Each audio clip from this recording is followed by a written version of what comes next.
Praise the lord. ನನ್ನ ಹೆಸರು ರಾಣಿ ಅಂತ. ನಾವು ಅನ್ಯ ಕುಟುಂಬದಿಂದ ದೇವರನ್ನು ನಂಬಿದವರು. ದೇವರು ನಮ್ಮ ಜೀವಿತದಲ್ಲಿ ಏನು ಉಪಕಾರ ಮಾಡಿದನೆಂದರೆ, ಈ ಮನೆ ಕಟ್ಟುವಂಥ ವಿಷಯದಲ್ಲಿ ದೇವರು ಯಾವ ರೀತಿ ನಮಗೆ ಸಹಾಯ ಮಾಡಿದನೆಂಬುದಾಗಿ ನಾನು ನಿಮ್ಮ ಮುಂದೆ ಸಾಕ್ಷಿ ಮುಖಾಂತರವಾಗಿ ಹೇಳ್ತಿದ್ದೇನೆ. ದೇವರು ನನ್ನ ಪಕ್ಷದಲ್ಲಿ ಫಸ್ಟ್ ನಾವು 2016ರಲ್ಲಿ ದೇವ್ರನ್ನ ನಂಬಿಕೊಂಡಿದ್ದೀವಿ.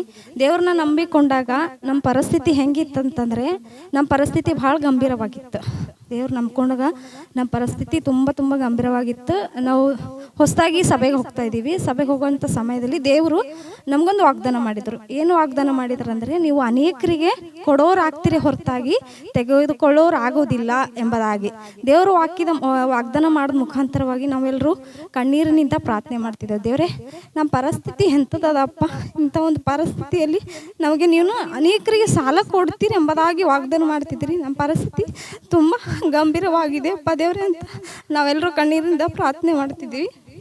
ಅಂಥ ಸಂದರ್ಭದಲ್ಲಿ ದೇವ್ರು ನೋಡ್ರಿ, ನಾವು ಕುಗ್ಗಿ ಹೋಗಿದ್ದೀವಿ. ನಮ್ಮನ್ನು ದೇವರು ಹೆಚ್ಚಿಸೋಕ್ಕೋಸ್ಕರ ಅಂತ ವಾಗ್ದಾನವನ್ನು ಮಾಡಿದಾಗ ನಮ್ಮ ಹೃದಯದಲ್ಲಿ ಒಂಥರ ಸಂತೋಷವಾಯಿತು. ದೇವರು ನಾವು ನಂಬಿದ್ದೀವಿ, ಹೊಸದಾಗಿ ರಕ್ಷಣೆ ಹೊಂದಾಗ ನಮ್ಮ ಕುಟುಂಬ ವಾಗ್ದಾನ ದೇವರು ಯಾವ ರೀತಿ ಮಾಡಿದ್ರಪ್ಪ ಅಂದರೆ, ಅನೇಕರಿಗೆ ಕೊಡೋರಾಗ್ತೀರಿ, ನಿಮ್ಮನ್ನು ನೋಡಿದವರು ಎಲ್ಲರೂ ಕ್ರಿಸ್ತನ ಮಕ್ಕಳೆಂದು 180 ದೇವರು ಹೇಳಿದಾಗ ನಾವೆಲ್ಲರೂ ಕುಟುಂಬ ಪ್ರಾರ್ಥನೆಯಲ್ಲಿ, ದೇವರೇ ಈ ವಾಗ್ದಾನ ಮಾಡಿದಪ್ಪ, ಈ ವಾಗ್ದಾನ ನಮ್ಮ ಜೀವಿತದಲ್ಲಿ ನೆರವೇರಿಸು ಎಂಬುದಾಗಿ ಪ್ರಾರ್ಥನೆ ಮಾಡಿದಾಗ ದೇವರು ನಮ್ಮನ್ನು ಹಂತವಾಗಿ ಆಶೀರ್ವಾದ ಮಾಡಿದ್ರು. ಫಸ್ಟ್ ನಾನು ಬೇರೆ ಕಡೆ ವರ್ಕ್ ಮಾಡ್ತಾಯಿದ್ದೆ. ವರ್ಕ್ ಮಾಡೋಂಥ ಸಂದರ್ಭದಲ್ಲಿ ಆ ಸ್ಯಾಲ್ರಿ ನಮಗೆ ಸೆಟ್ ಆಗ್ತಾ ಇರಲಿಲ್ಲ. ಹೋಗುವಂಥ ಚಾರ್ಜು, ಆ ಸ್ಯಾಲ್ರಿ ಯಾವುದೇ ಕಾರಣಕ್ಕೆ ನಮ್ಗೆ ಸೆಟ್ ಆಗ್ತಿದ್ದಿಲ್ಲ. ದೇವ್ರಿಗೆ ನಾವು ಪ್ರಾರ್ಥನೆ ಮಾಡ್ತೀವಿ, ದೇವರೇ ನಮ್ಮ ಪಕ್ಷದಲ್ಲಿ ನಿನ್ನ ಚಿತ್ತ ಉದ್ದೇಶ ಪ್ರಣಾಳಿಕೆ ಏನಾಗಿದೆ ಎಂಬುದಾಗಿ ನಾವು ಪ್ರಾರ್ಥನೆ ಮಾಡ್ತಿರುವಾಗ ದೇವರು ಆ ಕೆಲಸದಿಂದ ನನಗೆ ಬಿಡಿಸಿದ್ರು. ಆವಾಗ ತುಂಬ ಕಷ್ಟ ಆಯ್ತು. ನಮಗೆ ಕಷ್ಟ ಇದ್ದಾಗ ನಾವು ನಸಗ್ನ 5 ಗಂಟೆಯಲ್ಲಿ ನಾವು ದಿಲೀಪ್ ಪ್ರಾರ್ಥನಾ ಮಂದಿರದಲ್ಲಿ ಎಲ್ಲರೂ ಸುವಾರ್ತಿಗೆ ಹೋಗ್ತಿದ್ದೀವಿ. ಅವಾಗ ನಾವು ನಮ್ಮ ಪಾಸ್ಟರ್ಗೆ ಪ್ರೇಯರ್ ಕೋರಿಕೆ ಕೊಟ್ಟಿದ್ದೀವಿ. ಅಂಕಲ್, ನಮಗೆ ಕೆಲಸ ಇಲ್ಲ, ನಾವು ತುಂಬ ತೊಂದರೆಯಲ್ಲಿ ಇದ್ದೀವಿ, ನನ್ನ ಕೆಲಸ ಇಲ್ಲ ಅಂಕಲ್, ಪ್ರೇಯರ್ ಮಾಡ್ಬೇಕಾ ಹೇಳಿದೆ. ಆಯ್ತಮ್ಮ, ದೇವರು ನಿನಗೆ ಈ ಥರ ಕೆಲಸ ಕೊಡ್ತಾನೆ, ನೀ ಸಭೆಯಲ್ಲಿ ಕೂಡಬೇಕಾದ್ರೆ ನಿನಗೆ ಸಮಯ ಇರಲ್ಲ, ನೀ ಪ್ರಾರ್ಥನೆ ಮಾಡು, ನಾವು ಕೂಡ ಪ್ರಾರ್ಥನೆ ಮಾಡ್ತೀವಿ. ಈಗ ನಾವೆಲ್ಲರೂ ಸುವಾರ್ತೆ ಸಾರಬೇಕು ಸಂಡೆ ಅಂತ ಹೇಳಿದರು. ನಾವು ದೇವ್ರಿಗೆ ಸುವಾರ್ತೆ ಸಾರ್ತಾ ಹೋಗ್ತಿದ್ದೀವಿ. ಆವಾಗ ನನಗೆ ಹಾಡಕ್ಕೆ ಕೊಡ್ತಿದ್ದರು. ಅಂಕಲ್ ಹಾಗೆ ನನಗೆ ಹೇಳ್ತಿದ್ದರು, ನೀನು ಟೆನ್ಷನ್ ತೊಗೋಬೇಡಮ್ಮ, ದೇವರು ನಿಮ್ಮ ಪಕ್ಷದಲ್ಲಿ ಇದ್ದಾನೆ, ನಿಮಗೆಲ್ಲವನ್ನು ಒಳ್ಳೇದಾಗುತ್ತೆ, ಪ್ರಾರ್ಥನೆ ಮಾಡಬೇಕು. ನಮ್ಮ ಕೆಲಸ ಏನು? ಪ್ರಾರ್ಥನೆ ಮಾಡೋದು. ದೇವರು ಕಾರ್ಯ ಮಾಡ್ತಾನೆ, ನಿನಗೆ ಇಂಥ ಕೆಲಸ ಕೊಡ್ತಾರೆ ದೇವ್ರು ಅಂದರೆ ನೀನು ಹೇಳಬೇಡ ಕೇಳಬೇಡ, ಅಂಥ ಒಂದು ಕೆಲಸವನ್ನು ನಿನ್ನ ಜೀವಿತದಲ್ಲಿ ಕೊಡ್ತಾರೆ ದೇವರು, ನೀ ಪ್ರಾರ್ಥನೆ ಮಾಡ. ಹಾಗೆ ನಮ್ಮದು 3 ತಿಂಗಳು ಹೋಯ್ತು, 4ನೇ ತಿಂಗಳು ಹೋಯ್ತು. ನಮ್ಮದು ಪರಿಸ್ಥಿತಿ ಹೆಂಗಿತ್ತಂದರೆ, ನಮಗೊಂದು ಸಣ್ಣ ಮನೆ ಇತ್ತು. ಆ ಮನೆಯಲ್ಲಿ ನಾವು ಅಡುಗೆ ಮಾಡ್ತಿದ್ದೀವಿ. ಪತ್ರ ಮನೆ ಇತ್ತು, ಬಾಲೆ ನೋಡಿರಲ್ಲ ಮಂಕಿ, ಅದು ಹಾರಿಬಿಟ್ಟು ನಮ್ಮ ಪತ್ರ ಎಲ್ಲ ಮುರಿದು ನಮಗೆ ಒಂದು ನೈಟ್ ಮಳೆ ಬಂದರೆ ಊಟ ಮಾಡಿಲ್ಲ, ನಾವು ಹಾಗೆ ಮಲ್ಕೊಂಡಿದ್ವಿ. ಅಂಥ ಒಂದು ಪರಿಸ್ಥಿತಿ ನಮ್ದಾಗಿತ್ತು. ಆವಾಗ ನಾವು ಏನಂತಿದ್ದೇವೆ, ದೇವರೇ ನಮಗೊಂದು ಗ್ಯಾಸ್ ಕೊಡಪ್ಪ. ನಮ್ಮ ಹತ್ರ ಗ್ಯಾಸ್ ಇಲ್ಲ, ನಾವು ಗ್ಯಾಸಿಗೋಸ್ಕರ ಪ್ರಾರ್ಥನೆ ಮಾಡ್ತಿದ್ವಿ. ಗ್ಯಾಸಿಗೋಸ್ಕರ ಪ್ರಾರ್ಥನೆ ಮಾಡಿದಾಗ ಗ್ಯಾಸ್ ಪ್ರಾರ್ಥನೆ ಮಾಡಿದೆವು. ದೇವರು ಒಂದು ದಿವಸ ನಮ್ಗೆ ಗ್ಯಾಸ್ ತೊಗೋಂಥ ಸಹಾಯವೇ ಮಾಡ್ದ. ಗ್ಯಾಸ್ ತೊಗೊಂತ ಸಹಾಯ ಮಾಡಿದಾಗ ದೇವರು ನಮ್ಮ ಹತ್ರ ತುಂಬ ಕಣ್ಣೀರಿನ ಪ್ರಾರ್ಥನೆ ಮಾಡಿದಾಗ ಮತ್ತೊಂದು ಕಡೆ ನನಗೆ ಕೆಲಸ ಸಿಕ್ತು. ಯಾವ ಥರ ಕೆಲಸ ಸಿಕ್ತು ಅಂದರೆ, ಟಾರ್ಗೆಟ್ ಮ್ಯಾಗ ನೋಡಿದ್ರಲ್ಲ, ಟಾರ್ಗೆಟ್ ಕೆಲಸ ಹೆಂಗೆ ಮಾಡಬೇಕು, ಇಂತಿಷ್ಟು ನೀನು ಟಾರ್ಗೆಟ್ ಮಾಡಿದ್ರೆ ನಿನ್ಗೆ ಇಂತಿಷ್ಟು ಸ್ಯಾಲ್ರಿ, ಇಲ್ಲಾಂದರೆ ನಿನಗೆ ಸ್ಯಾಲ್ರಿ ಕೊಡಲ್ಲಮ್ಮ, ನಿನ್ನ ಚಿತ್ತ ನೀನು ಇಷ್ಟ ಇದ್ದರೆ ಈ ಜಾಬಿಗೆ ಬರಬೇಕು. ಅಪ್ಪ ದೇವ್ರೆ, ಈ ಕೆಲಸ ಕೊಟ್ಟಿದ್ದಿ, ಈ ಕೆಲಸ ನಾನು ಮುಂದುವರ್ಸ್ಕೊಂಡು ಹೋಗುವಂತೆ ನನ್ನ ಜೀವಿತದಲ್ಲಿ ಆಶೀರ್ವಾದ ಮಾಡೋಂಥ ಪ್ರೇಯರ್ ಮಾಡಿ ಆ ಕೆಲಸಕ್ಕೆ ನಾನು ಜಾಯ್ನ್ ಆದಾಗ ನಂಗೆ ಫೀಲ್ಡ್ ವರ್ಕ್ ಇಷ್ಟು ಓಡಾಡೋದಿತ್ತು. ಅದು ನನಗೆ ತುಂಬ ಓಡಾಡೋದಿತ್ತು. ಆದ್ರೆ ಬಿ ದೇವ್ರು ಅಂಥ ಸಮಯದಲ್ಲಿ ಬಿ ದೇವ್ರು ನನ್ನ ಜೊತೆ ಇದ್ರು. ನಾ ಪ್ರಾರ್ಥನೆ ಮಾಡ್ತಿದ್ದು, ನೋಡಪ್ಪ ನಿನ್ನ ಚಿತ್ತ ಉದ್ದೇಶ ದೇವರೇ ಏನಿದೆ ಅದೆಲ್ಲ ನೆರವೇರಿಸು, ಈ ಕೆಲಸಕ್ಕೆ ನಾ ಜಾಯ್ನ್ ಆಗಿದ್ದೀನಿ ಅಂದಾಗ ಸ್ವಲ್ಪ ದಿವಸ ಕೆಲಸ ಮಾಡಿದೆ ಟಾರ್ಗೆಟ್ ಮೇಲೆ. ನಮ್ಮ ಸರ್ ಅಂತ ಇದ್ರು, ಅಮ್ಮ ನೀ ಬಂದಮೇಲೆ ನಮ್ಮ ಆಫೀಸು ಎಷ್ಟು ಮುಂದುವರೆದಿದೆ ಹೇಳ್ಬೇಡ, ಅದು ಅಷ್ಟು ಮುಂದುವರೆದಿದೆ. ಯಾವ ಟಾರ್ಗೆಟ್ ಅಂದರೆ, ಕಾಲ್ ಸೆಂಟ್ರಲ್ಲಿ ಮಾಡ್ತಾರಲ್ಲ ಆ ಟಾರ್ಗೆಟ್ ಕೆಲಸ ಮಾಡ್ತಿದ್ದೆ. ಸಿಮ್ ಪ್ರೀಪೇಡ್ ಇದ್ದಿದ್ದು ಪೋಸ್ಟ್ ಪೇಡ್ ಆಗ್ಬೇಕು. ಅದು 1 ಮಂತಲ್ಲಿ 25 ಮಾಡ್ಬೇಕು. ನಾನು ಐ.ಡಿ ಆಫೀಸಲ್ಲಿ ಜಾಯ್ನ್ ಆದೆ.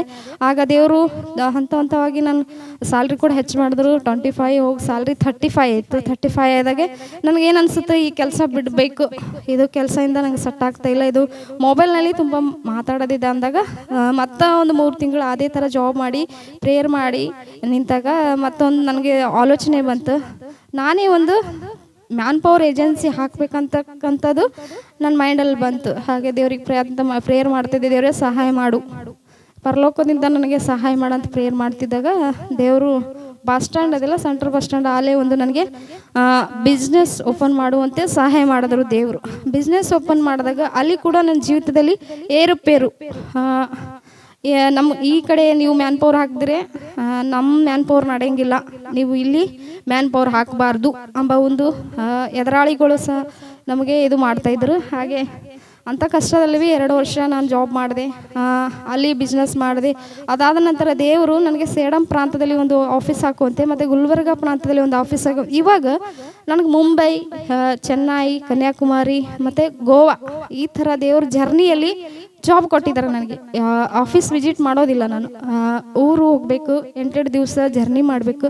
ಜರ್ನಿಯಲ್ಲಿ ಹೆಂಗಿರ್ತದಂದ್ರೆ ಊಟ ನೀರು, ನಾವು ಒಯ್ದಿದ್ದು ಮನೆಯಿಂದ ಊಟ ಒಂದು ನೈಟ್ ಅಷ್ಟೇ ಆಗುತ್ತೆ. ನೆಕ್ಸ್ಟ್ 3 days 4 days ನಾವು ಗುಲ್ಬರ್ಗಿಂದ ಕನ್ಯಾಕುಮಾರಿಗೆ ಹೋಗ್ಬೇಕಂದ್ರೆ 3 days ಜರ್ನಿ. ಆ ಜರ್ನಿಯಲ್ಲಿ ಕಷ್ಟಪಡ್ತಾ ದೇವರು ಪ್ರಾರ್ಥನೆ ಮಾಡ್ಕೊತಾ, ಹಾಗೆ ಬೈಬಲ್ ಒಯ್ತಿದೆ, ದೇವ್ರ ಜೊತೆ ಮಾತಾಡ್ತಾ ಪ್ರೇಯರ್ ಮಾಡ್ಕೊತಾ ಹೋಗ್ತಾ ಇದೆ. ದೇವ್ರು ಎಲ್ಲದರಲ್ಲಿ ಸಹಾಯ ಮಾಡಿ ಈ ಮನೆ ಕಟ್ಟಬೇಕಂದ್ರೆ ತುಂಬ ಕಷ್ಟ. ಯಾವ ಥರ ಕಷ್ಟ ಆಗಿದೆ ಅಂದರೆ 1 time ಊಟ ಮಾಡಿದ್ದೀನಿ, 1 time ಮಾಡಿಲ್ಲ. ಯಾಕಂದರೆ ಟ್ರೈನಲ್ಲಿ ಇರೋ ಊಟ ಸರಿಯಾಗಿರ್ತಿರ್ಲಿಲ್ಲ. ಆದರೂ ದೇವರು ಯಾವುದೇ ಒಂದು ಕಾರಣಕ್ಕೆ ನನ್ನ ಕೈ ಬಿಟ್ಟಿಲ್ಲ. ಎಲ್ಲ ವಿಷಯದಲ್ಲಿ ನನ್ನ ಜೊತೆ ಇದ್ದು ಈ ಮನೆ ಕೆಲಸ ಪೂರ ಆಗೋವರೆಗೂ ದೇವರು ಸಹಾಯ ಮಾಡಿದ್ದಾರೆ. ಮನುಷ್ಯರು ಯಾರು ಇಲ್ಲ, ದೇವರ ಒಂದು ಸಹಾಯದಿಂದ ಈ ಮನೆಯನ್ನು ಕಟ್ಟಿದ್ದೀವಿ. ಈ ಮನೆ ಕಟ್ಟೋ ಟೈಮ್ನಾಗ ನಮ್ಗೆಲ್ಲರೂ ಏನಂತಾರೆ, ಮನೆ ಕಟ್ತಾ ಇದ್ದಾರೆ, ಪತ್ರ ಹಾಕ್ತಾರ ಅಥವಾ ಛತ್ತ ಹಾಕ್ತಾರ. ಇವರು ದೇವ್ರ ಮಕ್ಕಳು ಯಾವ ಥರ ಮಾಡ್ತಾರೆ ನೋಡೋಣ. ನಾ ದೇವ್ರಿಗೆ ಹೇಳ್ತಿದ್ದೆ, ದೇವರೇ ನಿನ್ನ ಚಿತ್ತ ಉದ್ದೇಶ ಪ್ರಣಾಳಿಕೆ ಪ್ರಕಾರ ದೇವರೇ ಅನೇಕರಿಗೆ ಸ್ವಾಮಿ ದೇವ್ರ ಮಕ್ಕಳು ಅಂತಾರಪ್ಪ, ದೇವರೇ ನಿನ್ನ ಪಕ್ಷದಲ್ಲಿ ನಾನು ನಿಲ್ಲಿಸುವಂಥ ದೇವರಾಗಿದ್ದಿ, ನಿನ್ನ ಮಹಿಮೆಗೋಸ್ಕರ ನಾನು ಛತ್ತೆ ಹಾಕ್ಬೇಕಂತ ಪ್ರೇರಣೆ ಮಾಡ್ತಾ ಇದ್ದೆ. ನಾ 2 ರೂಮ್ ಕಟ್ಟಿ ಪತ್ರ ಹಾಕ್ಬೇಕಂತ ನನ್ನ ಚಿತ್ತದಲ್ಲಿ ಇದ್ರೆ ದೇವರ ಉದ್ದೇಶ ಹಂಗಿತ್ತು ನೋಡ್ರಿ.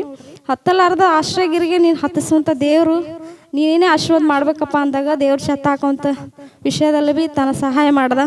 ಪ್ರತಿ ವಿಷಯದಲ್ಲಿ, ಕಷ್ಟದಲ್ಲಿ, ಕಣ್ಣೀರಿನಲ್ಲಿ, ರೋಗದಲ್ಲಿ, ಅನೇಕ ಟ್ರಬಲ್ ಮಾಡೋ ಟೈಮಿಗೆ ನನಗೆ ರೋಗ ಇದ್ದರೂ ಕೂಡ ದೇವರು ತನ್ನ ಜೊತೆಯಲ್ಲೇ ಇದ್ದು ನನಗೆ ಸಹಾಯ ಮಾಡಿ ಒಳ್ಳೆ ಆರೋಗ್ಯ ಕೊಟ್ಟು ಈ ಮನೆ ಕಟ್ಟುವಂತೆ, ಈ ಮನೆ ಪೂರ್ತಿಗೊಳಿಸುವಂತೆ ದೇವ್ರು ಸಹಾಯ ಮಾಡಿದನ್ರಿ. ದೇವರು ನನ್ನ ಜೊತೆನೇ. ನಾನು ಬೈಬಲ್ ಓದೋಳಿಗೆ ಪ್ರತಿಯೊಂದು ಸಲ ಅಂತಿದ್ದೆ, ನಾನು ಸಭೆಗೆ 1 ಸಂಡೇ ಹೋದರೆ 3 ಸಂಡೇ ಸಭೆಗೆ ಹೋಗ್ತಾ ಇರಲಿಲ್ಲ. ಯಾಕಂದರೆ ನನ್ನ ಜಾಬ್ ಅಂತದ್ದು ಅನಿಸ್ತಿತ್ತು ನನಗೆ. ಅಪ್ಪ ದೇವರೇ ಇಂಥ ಕೆಲಸ ಕೊಟ್ಟಿದ್ದಿ, ನಾನು ಎಲ್ಲ ಬಿಟ್ಟು ಕೆಲಸ ಮಾಡ್ತಾಯಿದ್ದೀನಿ, ನಿನ್ನ ಸಭೆಗೆ ನಾನು ಬರ್ತಾ ಇಲ್ಲ. ಇದ್ರ ಮುಂದೆ ಒಂದು ಸಲ ಮನಸ್ಸಿಗೆ ಬೇಜಾರಾಗ್ತಿತ್ತು ಸಂಡೇ ಇತ್ತಂದರೆ. ಇವತ್ತು ನಾನು ಸಭೆಗೆ ಹೋಗಲಿಲ್ಲ, ನಾನು ಕೆಲಸ ಅಂತೆ ಬರ್ತಾಯಿದ್ದೆ. ದೇವರೇ ನೋಡಪ್ಪ, ನಿನ್ನ ಚಿತ್ತ ಉದ್ದೇಶ ಪ್ರಣಾಳಿಕೆ ಪ್ರಕಾರ ನನ್ನನ್ನು ನಡೆಸು, ನಾನು ಕೂಡ ನಿನ್ನ ಸಭೆಗೆ ಹೋಗಬೇಕು ಅಂಥ ಒಂದು ದೂರ ಪ್ರಾಂತದಲ್ಲಿ ನನಗೆ ನಡೆಸ್ತಾ ಇದ್ದಿ. ಎಲ್ಲಿ ಹೋದರೂ ಕೂಡ ದೇವರು ನನ್ನ ಜೊತೆನೇ ಇದ್ದು ಎಲ್ಲ ಕೆಲಸಗಳಲ್ಲಿ, ಎಲ್ಲ ಕಾರ್ಯಗಳಲ್ಲಿ ನನ್ನ ಜೊತೆ ಇದ್ದು ನಡೆಸಿ ದೇವರು ಈ ಮನೆ ಕಟ್ಟುವಂಥ ವಿಷಯದಲ್ಲಿ ನನಗೆ ಸಹಾಯ ಮಾಡಿದ್ದಾರೆ ಎಂದು ಈ ಸಾಕ್ಷಿ ಮುಗಿಸ್ತಿದ್ದೀನಿ.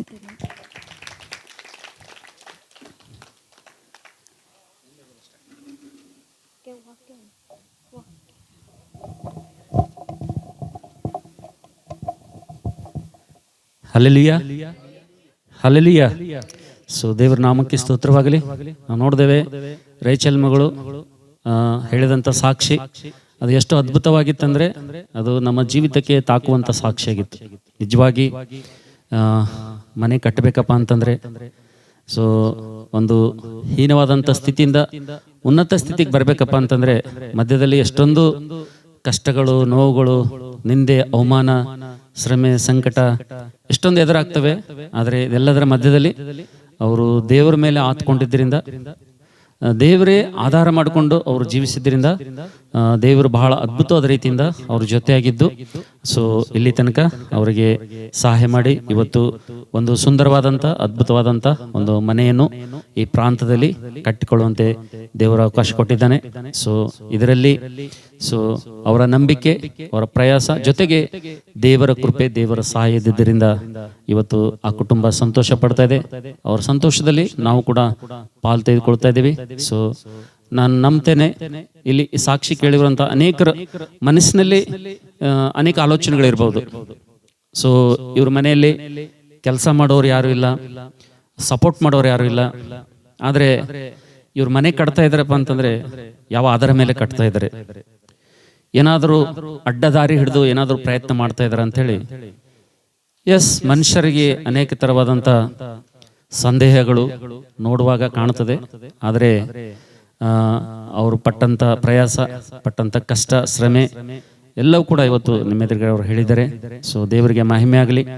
ಸೊ ಈ ಸಾಕ್ಷಿ ಮೂಲಕವಾಗಿ ನೀವು ಕೂಡ ಬಲ ತಂದುಕೊಂಡಿದ್ದೀರಿ. ನಿಮ್ಮ ಜೀವಿತದಲ್ಲಿ ಕೂಡ ನೀವು ಆಶೀರ್ವಾದವನ್ನು ಕಾಣದೆ ಸೋತು ಹೋಗಿದ್ದೀರಪ್ಪ ಅಂತಂದರೆ, ನೀವು ಕೂಡ ಅನೇಕ ಪ್ರಯತ್ನಗಳನ್ನು ಮಾಡಿ ನೀವು ಕೂಡ ಸೋತು ಹೋಗಿದ್ದೀರಪ್ಪ ಅಂದರೆ, ಸಾಕ್ಷಿಯಿಂದ ನೀವು ಬಲ ತಂದುಕೊಂಡಿದ್ದೀರಿ ಅಂತ ನಾನು ನಂಬ್ತೇನೆ. ನಾವು ಕೂಡ ಪ್ರಾರ್ಥನೆ ಮಾಡಬೇಕು, ನಾವು ಕೂಡ ದೇವ್ರ ಮೇಲೆ ಆತ್ಕೊಳ್ಬೇಕು. ಖಂಡಿತವಾಗಿ ಅವರಿಗೆ ಮಾಡಿದಂಥ ಸಹಾಯ ದೇವರು ನಮಗೂ ಕೂಡ ಮಾಡ್ತಾನೆ.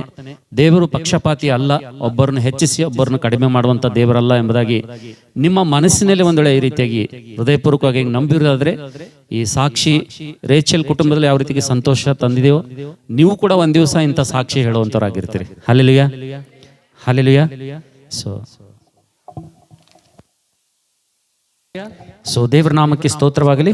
ಬನ್ನಿ ನನ್ನ ಪ್ರೀತಿಯ ದೇವರ ಮಕ್ಕಳೇ, ಈ ಸಮಯದಲ್ಲಿ ನಾವೆಲ್ಲರೂ ಕೂಡ ಒಂದು ವಾಕ್ಯ ಭಾಗವನ್ನು ನಾವು ಸತ್ಯವೇದದಿಂದ ನಾವು ಆರಿಸ್ಕೊಂಡಂಥ ವೇದ ಭಾಗ ಕೀರ್ತನೆ ಪುಸ್ತಕ 127ನೇ ಅಧ್ಯಾಯದ ಕಡೆಗೆ ನಿಮ್ಮ ಸತ್ಯವೇದವನ್ನು ತಿರುಗಿಸಬೇಕೆಂಬುದಾಗಿ ನಿಮ್ಮಲ್ಲಿ ನಾನು ಪ್ರೀತಿಪೂರ್ವಕವಾಗಿ ಮನವಿ ಮಾಡ್ಕೊಳ್ತಾ ಇದ್ದೇನೆ.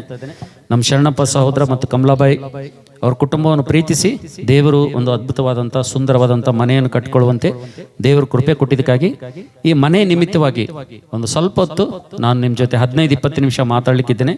ಅದಕ್ಕೋಸ್ಕರ ಎಲ್ಲರೂ ಕೂಡ ಬಹು ಜಾಗ್ರತೆಯಿಂದ ನೀವು ಈ ಮಾತುಗಳನ್ನು ಕೇಳಬೇಕಾಗಿ ಕೀರ್ತನೆ ಪುಸ್ತಕ 127ನೇ ಅಧ್ಯಾಯ. ಸೊ ಮೊದಲನೇ ವಚನ ದಯವಿಟ್ಟು ಯಾರಾದರೂ ಒಬ್ಬರು ಓದಿ ಸಹಕರಿಸಬೇಕೆಂಬುದಾಗಿ ನಿಮ್ಮಲ್ಲಿ ಪ್ರೀತಿಯಿಂದ ನಾನು ಮನವಿ ಮಾಡ್ಕೊಳ್ತಾ ಇದ್ದೇನೆ. ಎಲ್ಲರೂ ಜಾಗ್ರತೆಯನ್ನು ಕೇಳ್ರಿ. ಯೆಹೋವನು ಮನೆ ಕಟ್ಟದಿದ್ದರೆ, ಯೆಹೋವನು ಮನೆ ಕಟ್ಟದಿದ್ದರೆ ಅದನ್ನು ಕಟ್ಟುವವರು ಕಷ್ಟಪಡುವುದು ವ್ಯರ್ಥ. ಅದನ್ನು ಕಟ್ಟುವವರು ಕಷ್ಟಪಡುವುದು ವ್ಯರ್ಥ. ಯೆಹೋವನು ಪಟ್ಟಣವನ್ನು ಕಾಯದಿದ್ದರೆ, ಯೆಹೋವನು ಪಟ್ಟಣವನ್ನು ಕಾಯದಿದ್ದರೆ ಕಾವಲುಗಾರರು ಅದನ್ನು ಕಾಯುವುದು ವ್ಯರ್ಥ. ಕಾವಲುಗಾರರು ಅದನ್ನು ಕಾಯುವುದು ವ್ಯರ್ಥ. ಸೊ ನಾವು ಇನ್ನೊಂದು ಭಾಗ ಓದೋಣ. ಇಬ್ರಿಯ ಪತ್ರಿಕೆ 3ನೇ ಅಧ್ಯಾಯ, ದಯವಿಟ್ಟು ಅದನ್ನು ಹಾಗೆ ಇಟ್ಕೊಳ್ರಿ. ಇಬ್ರಿಯ ಪತ್ರಿಕೆ 3ನೇ ಅಧ್ಯಾಯ 4ನೇ ವಚನ ಓದಮ್ಮ. ಇಬ್ರಿಯ 3 ಮತ್ತು 4ನೇ ವಚನ ದಯವಿಟ್ಟು ಓದಿ. ಪ್ರತಿ ಮನೆಯನ್ನು ಪ್ರತಿ ಮನೆಯನ್ನು ಯಾರೋ ಒಬ್ಬನು ಕಟ್ಟಿರುವವನು, ಯಾರೋ ಒಬ್ಬನು ಕಟ್ಟಿರುವನು, ಸಮಸ್ತವನ್ನು ಕಟ್ಟಿದಾತನು ದೇವರೇ. ಸಮಸ್ತವನ್ನು ಕಟ್ಟಿದಾತನು ದೇವರೇ. ಹಲ್ಲೆಲೂಯಾ. ಸೊ ಎಲ್ಲರೂ ನಿಮ್ಮ ಬೈಬಲ್ ನಿಮ್ಮ ಮುಡಿಯಲ್ಲಿ ಇಟ್ಕೊಂಡು ನನ್ನ ಕಡೆಗೆ ನೋಡ್ರಿ. ನಾವು ನೋಡ್ತೇವೆ, ನನ್ನ ಪ್ರೀತಿಯ ದೇವಜನರೇ, ಇಲ್ಲಿ ಸೇರಿ ಬಂದಿರುವಂಥ ಎಲ್ಲ ನನ್ನ ಪ್ರೀತಿಯ ವಿಶ್ವಾಸಿ ಮಕ್ಕಳೇ, ನಾವು ನೋಡ್ತೇವೆ ದೇವ್ರ ವಾಕ್ಯದಲ್ಲಿ ಕೀರ್ತನೆ 127ನೇ ಅಧ್ಯಾಯದಲ್ಲಿ ಯೆಹೋವನು ಮನೆ ಕಟ್ಟದಿದ್ದರೆ ಕಟ್ಟುವವರು ಕಷ್ಟಪಡುವುದು ಅದು ವ್ಯರ್ಥ ಎಂಬುದಾಗಿ ನಾವು ದೇವ್ರ ವಾಕ್ಯದಲ್ಲಿ ನೋಡ್ತೀವಿ ಅಂತ ಹೇಳಿರಿ. ಹಲ್ಲೆಲೂಯಾ.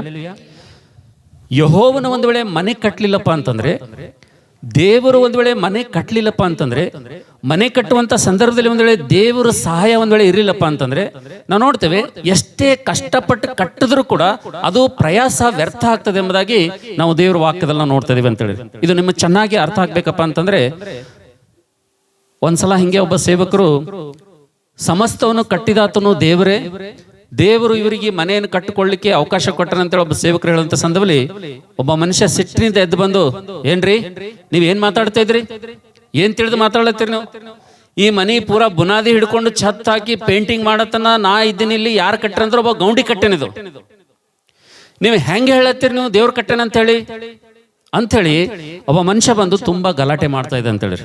ಆದ್ರೆ ನನ್ನ ಪ್ರೀತಿ ದೇವ್ರ ಮಕ್ಕಳೇ, ಆ ಲೈನ್ನಲ್ಲಿ, ಆ ವೇಯಲ್ಲಿ, ಆ ಧಾಟಿಯಲ್ಲಿ ದೇವ್ರ ಮಾತುಗಳನ್ನು ಅರ್ಥ ಮಾಡ್ಕೊಳ್ಬೇಡ್ರಿ.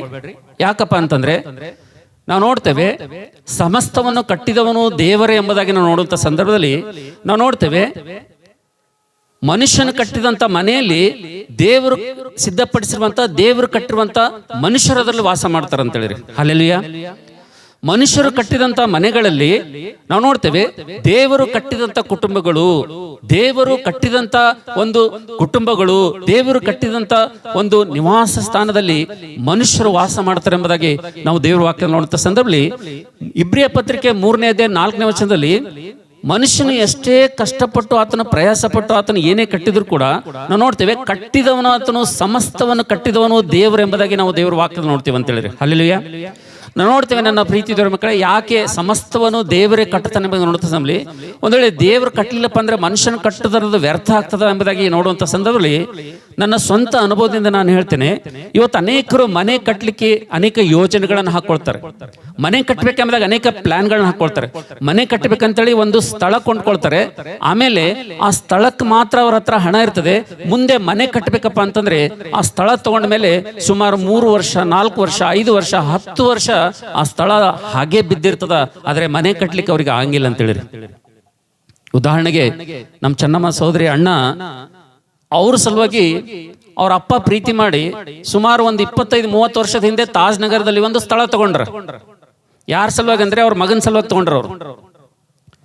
ಇದು ಮುಂದೆ ನನ್ನ ಮಗನಿಗೆ ಆಗ್ತದ, ನನ್ನ ಮಗನ ಕುಟುಂಬಕ್ಕೆ ಆಗ್ತದ, ಇಲ್ಲಿ ಒಂದು ಒಳ್ಳೆ ಮನೆ ಕಟ್ಕೊಂಡು ಹಳ್ಳಿ ಬಿಟ್ಟು ಸುಂದರವಾದಂಥ ಪಟ್ಟಣದಲ್ಲಿ ಇವ ವಾಸ ಮಾಡ್ತಾನಂತೇಳಿ ಅವ್ರ ತಂದೆ 30 ವರ್ಷದ ಹಿಂದೆ ಒಂದು ಸ್ಥಳ ಕೊಂಡ್ಕೊಂಡಿದ್ದಾರೆ. ಆದ್ರೆ ಇವತ್ತಿನ ತನಕ ಆ ಸ್ಥಳ ಏನಾಗಿದೆ ಅಂದ್ರೆ ಖಾಲಿ ಬಿದ್ದದ ಅಂತೇಳಿರಲ್ಲ. ಯಾಕೆ ಖಾಲಿ ಬಿದ್ದಿದ್ರು? ಮನುಷ್ಯನ ಅನೇಕ ಪ್ರಯತ್ನಗಳನ್ನು ಮಾಡ್ತಾನ. ಮನೆಯನ್ನು ಕಟ್ಟಬೇಕು ಅಂತೇಳಿ ಅನೇಕ ಪ್ರಯತ್ನ ಮಾಡಿದ್ರು ಕೂಡ ನಾವು ಇವತ್ತು ನೋಡ್ತಾ ಇದ್ದೇವೆ ದೇವರು ಸಮಸ್ತವನ್ನು ಕಟ್ಟಿದವನಾಗಿದ್ದಾನೆ ಎಂಬುದನ್ನು ನೋಡುತ್ತ ಸಂದರ್ಭದಲ್ಲಿ ನಾವು ನೋಡ್ತೇವೆ ದೇವರ ಸಹಾಯ ಒಂದ್ ವೇಳೆ ಇರಲಿಲ್ಲಪ್ಪ ಅಂತಂದ್ರೆ, ದೇವರ ಹಸ್ತ ಒಂದ್ ವೇಳೆ ಇರಲಿಲ್ಲಪ್ಪ ಅಂತಂದ್ರೆ ನಾವು ನೋಡ್ತೇವೆ ಅದು ವ್ಯರ್ಥವಾಗಿ ಹೋಗ್ತದೆ ಎಂಬುದು ನೋಡ್ತೇವೆ. ನಾವಿರುವಂತ ಸ್ಥಳದಲ್ಲಿ ಬಸವನಗರ ಪ್ರಾಂತದಲ್ಲಿ ನಮ್ಮ ಮನೆ ಆಪೋಸಿಟ್ ಅದು 40 ವರ್ಷಗಳ ಹಿಂದೆ ಒಂದು ಸ್ಥಳ ಕೊಂಡ್ಕೊಂಡಿದ್ದಾರೆ. ಆ ಸ್ಥಳ 40 ವರ್ಷ ಆದ್ಮೇಲೆ ಇವತ್ತಿಗೂ ಕೂಡ ಏನಾಗಿದೆ ಅಂದ್ರೆ ಅದು ಖಾಲಿ ಬಿದ್ದು ಬಿಟ್ಟಿದೆ. ಅಲ್ಲೇ ಅವ್ರಿಗೆ ಮನೆ ಕಟ್ಕೊಳಕ್ ಆಗ್ತಿಲ್ಲ. 40 ವರ್ಷದಿಂದ ಆ ಸ್ಥಳ ಹಾಗೆ ಬಿದ್ದು ಬಿಟ್ಟಿದೆ. ಇನ್ನು ಕೆಲವೊಬ್ರು ಏನ್ ಮಾಡ್ತಾರೆ ಅಂದ್ರೆ, ಕೆಲವೊಬ್ರು ಮನೆ ಕಟ್ಟಬೇಕೆಂಬುದಾಗಿ ಪ್ರಾರಂಭ ಮಾಡ್ತಾರೆ, ಬೇಸ್ಮೆಂಟ್ ಮಾಡ್ತಾರೆ. ಬೇಸ್ಮೆಂಟ್ ಮಾಡಿದ್ಮೇಲೆ ಮೇಲೆ ಕಟ್ಟಲಿಕ್ಕೆ ಅವ್ರಿಗೆ ಆಗಿಲ್ಲ. ಅನೇಕರು ನಾವು ಎಷ್ಟೋ ಸಲ ರೋಡಲ್ಲಿ ಹೋಗಿ ನೋಡ್ತೀವಿ, 5 ವರ್ಷ 10 ವರ್ಷದಿಂದ ಅದು ಬೇಸ್ಮೆಂಟ್ ಹಾಗೆ ಬಿದ್ದಿರ್ತದೆ. ಇನ್ನು ಕೆಲವೊಬ್ರು ಏನ್ ಮಾಡ್ತಾರೆ ಅಂದ್ರೆ ಒಂದು ಎಂಟಲ್ ಲೆವೆಲ್ ತನಕ ಕಟ್ತಾರೆ, ಅದು ಮುಗಿಸ್ಬೇಕಂತೇಳಿ. ಎಷ್ಟೋ ಜನರಿಗೆ ಮೇಲ್ಗಡೆ ಛತ್ ಹಾಕ್ಲಿಕ್ಕೆ ಅವ್ರಿಗೆ ಆಗಿಲ್ಲ, ಅದು ಅದೇ ರೀತಿ ಹಾಳಾಗಿ ಬಿದ್ದಿರ್ತದೆ. ಇನ್ನು ನಾವು ಮುಂದೆ ಹೋಗಿ ನೋಡೋದಾದ್ರೆ ಎಷ್ಟೋ ಜನ ಮನೆ ಕಟ್ತಾರೆ, ಅವ್ರ ಕೈಲಿರುವಂತ ಎಲ್ಲ ಹಣ ಖರ್ಚು ಮಾಡಿ ಮನೆ ಕಟ್ತಾರೆ. ಆದ್ರೆ ನಾವು ನೋಡ್ತೇವೆ ಆ ಮನೆಯಲ್ಲಿ ಇರ್ಲಿಕ್ಕೆ ಅವ್ರಿಗೆ ಮನಸ್ಸು ಬರಂಗಿಲ್ಲ, ಆ ಮನೆಯಲ್ಲಿ ಇರ್ಲಿಕ್ಕೆ ಅವ್ರಿಗೆ ಆಗಿಲ್ಲ. ಕಾರಣ ಏನಪ್ಪಾ ಅಂತಂದ್ರೆ ವಾಸ್ತು ಸರಿಯಾಗಿಲ್ಲ ಅಂತ್ರಿ. ಏನ್ ಸರಿಯಾಗಿಲ್ಲ ಅಂತ? ಆ ಮನೆಯಲ್ಲಿ ಏನ್ ಸರಿಯಾಗಿಲ್ಲ? ವಾಸ್ತು ಸರಿಯಾಗಿಲ್ಲ ಅಂತೇಳಿ ಎಷ್ಟೋ ಜನ ಏನಪ್ಪಾ ಅಂದ್ರೆ ಮನೆ ಕಟ್ಟಿದ್ರು ಕೂಡ ಇವತ್ತ ಕಿರಾಯಿ ಮನೆಯಲ್ಲಿ, ರೆಂಟ್ ಮನೆಯಲ್ಲಿ ಎಷ್ಟೋ ಜನ ಇವತ್ತು ಉಳಿದಿದ್ದನ್ನ ನಾವು ನೋಡ್ತೇವೆ. ಕಾರಣ ಏನಪ್ಪಾ ಅಂತಂದ್ರೆ ಇವತ್ತು ದೇವ್ರ ವಾಕ್ಯ ನೋಡ್ತೇವೆ. ನನ್ನ ಪ್ರೀತಿ ದೇವರ ಮಕ್ಕಳೇ, ಇವತ್ತು ಯೆಹೋವನು ಮನೆಯನ್ನು ಕಟ್ಟದಿದ್ದರೆ ಕಟ್ಟುವವರು ಕಷ್ಟಪಡುವುದು ಅದು ವ್ಯರ್ಥ ಎಂಬುದಾಗಿ ನೋಡ್ತೇವೆ. ಯಾಕಂದ್ರೆ ಸಮಸ್ತವನ್ನು ಕಟ್ಟಿದವನದು ದೇವರೆಂಬುದಾಗಿ ನಾವು ದೇವರ ವಾಕ್ಯ ನೋಡ್ತೇವೆ. ಈ ಭೂಮಿ ಮೇಲಿರುವಂತ ನಾವು ನೋಡ್ತೇವೆ, ಭೂಮಿಯು ಅದರಲ್ಲಿರುವಂತ ಎಲ್ಲವೂ ಕೂಡ ಅದು ದೇವರದಾಗಿದೆ. ನರ ಸಂತಾನಕ್ಕಾಗಿ ದೇವರು ಇದನ್ನು ಕೊಟ್ಟಿದ್ದಾನೆ ಎಂಬುದಾಗಿ ನಾವು ದೇವರ ವಾಕ್ಯದಲ್ಲಿ ನೋಡುವಂತ ಸಂದರ್ಭದಲ್ಲಿ ಇವತ್ತು ದೇವರು ಒಂದು ಸುಂದರವಾದಂತ ಮನೆ ಇವತ್ತು ಈ ಕುಟುಂಬಕ್ಕೆ ಕೊಟ್ಟಿದ್ದಾನೆ. ಈ ಸುಂದರವಾದಂತ ಮನೆ ಕಟ್ಟಿಕೊಳ್ಳಲು ದೇವರವರಿಗೆ ಸಹಾಯ ಮಾಡಿದ್ದಾನೆ. ಆದ್ರೆ ಮನೆ ಕುರಿತು ಕೆಲವೊಂದು ವಿಷಯಗಳು ನಾನು ನಿಮ್ ಜೊತೆ ಮಾತಾಡ್ಲಿಕ್ಕೆ ಇವತ್ತು ಇಷ್ಟಪಡ್ತಾ ಇದ್ದೇನೆ. ನಾವು ನೋಡ್ತೇವೆ ಇವತ್ತು ಎಲ್ಲಾ ಮನೆಗಳಲ್ಲಿ ನಾವು ನೋಡ್ತೇವೆ, ಈ ಲೋಕದಲ್ಲಿ ಅನೇಕ ಮನೆಗಳನ್ನು ನೋಡ್ತೀವಿ. ಆದ್ರೆ ಮನೆಗಳಲ್ಲಿ ಎಲ್ಲಾ ಮನೆಗಳು ಕ್ಷೇಮಕರವಾಗಿರಂಗಿಲ್ಲ ಅಂತ ಹೇಳಿ. ಈ ಲೋಕದಲ್ಲಿ ಪ್ರಾಂತದಲ್ಲಿ ಅನೇಕ ಮನೆಗಳನ್ನು ನೋಡ್ತೀವಿ ನಾವು. ಆದ್ರೆ ಎಲ್ಲಾ ಮನೆಗಳು ಕ್ಷೇಮಕರವಾಗಿರುವುದಿಲ್ಲ, ಎಲ್ಲಾ ಮನೆಗಳು ಆರೋಗ್ಯಕರವಾಗಿರುವುದಿಲ್ಲ. ನಾವು ನೋಡ್ತೇವೆ ಎಲ್ಲಾ ಮನೆಗಳು ಯಾಕೆ ಕ್ಷೇಮಕರವಾಗಿರುವುದಿಲ್ಲ, ಎಲ್ಲಾ ಮನೆಗಳು ಯಾಕೆ ಆರೋಗ್ಯಕರವಾಗಿರುವುದಿಲ್ಲ ಎಂಬುದಾಗಿ ನಾವು ನೋಡ್ತೀವಿ.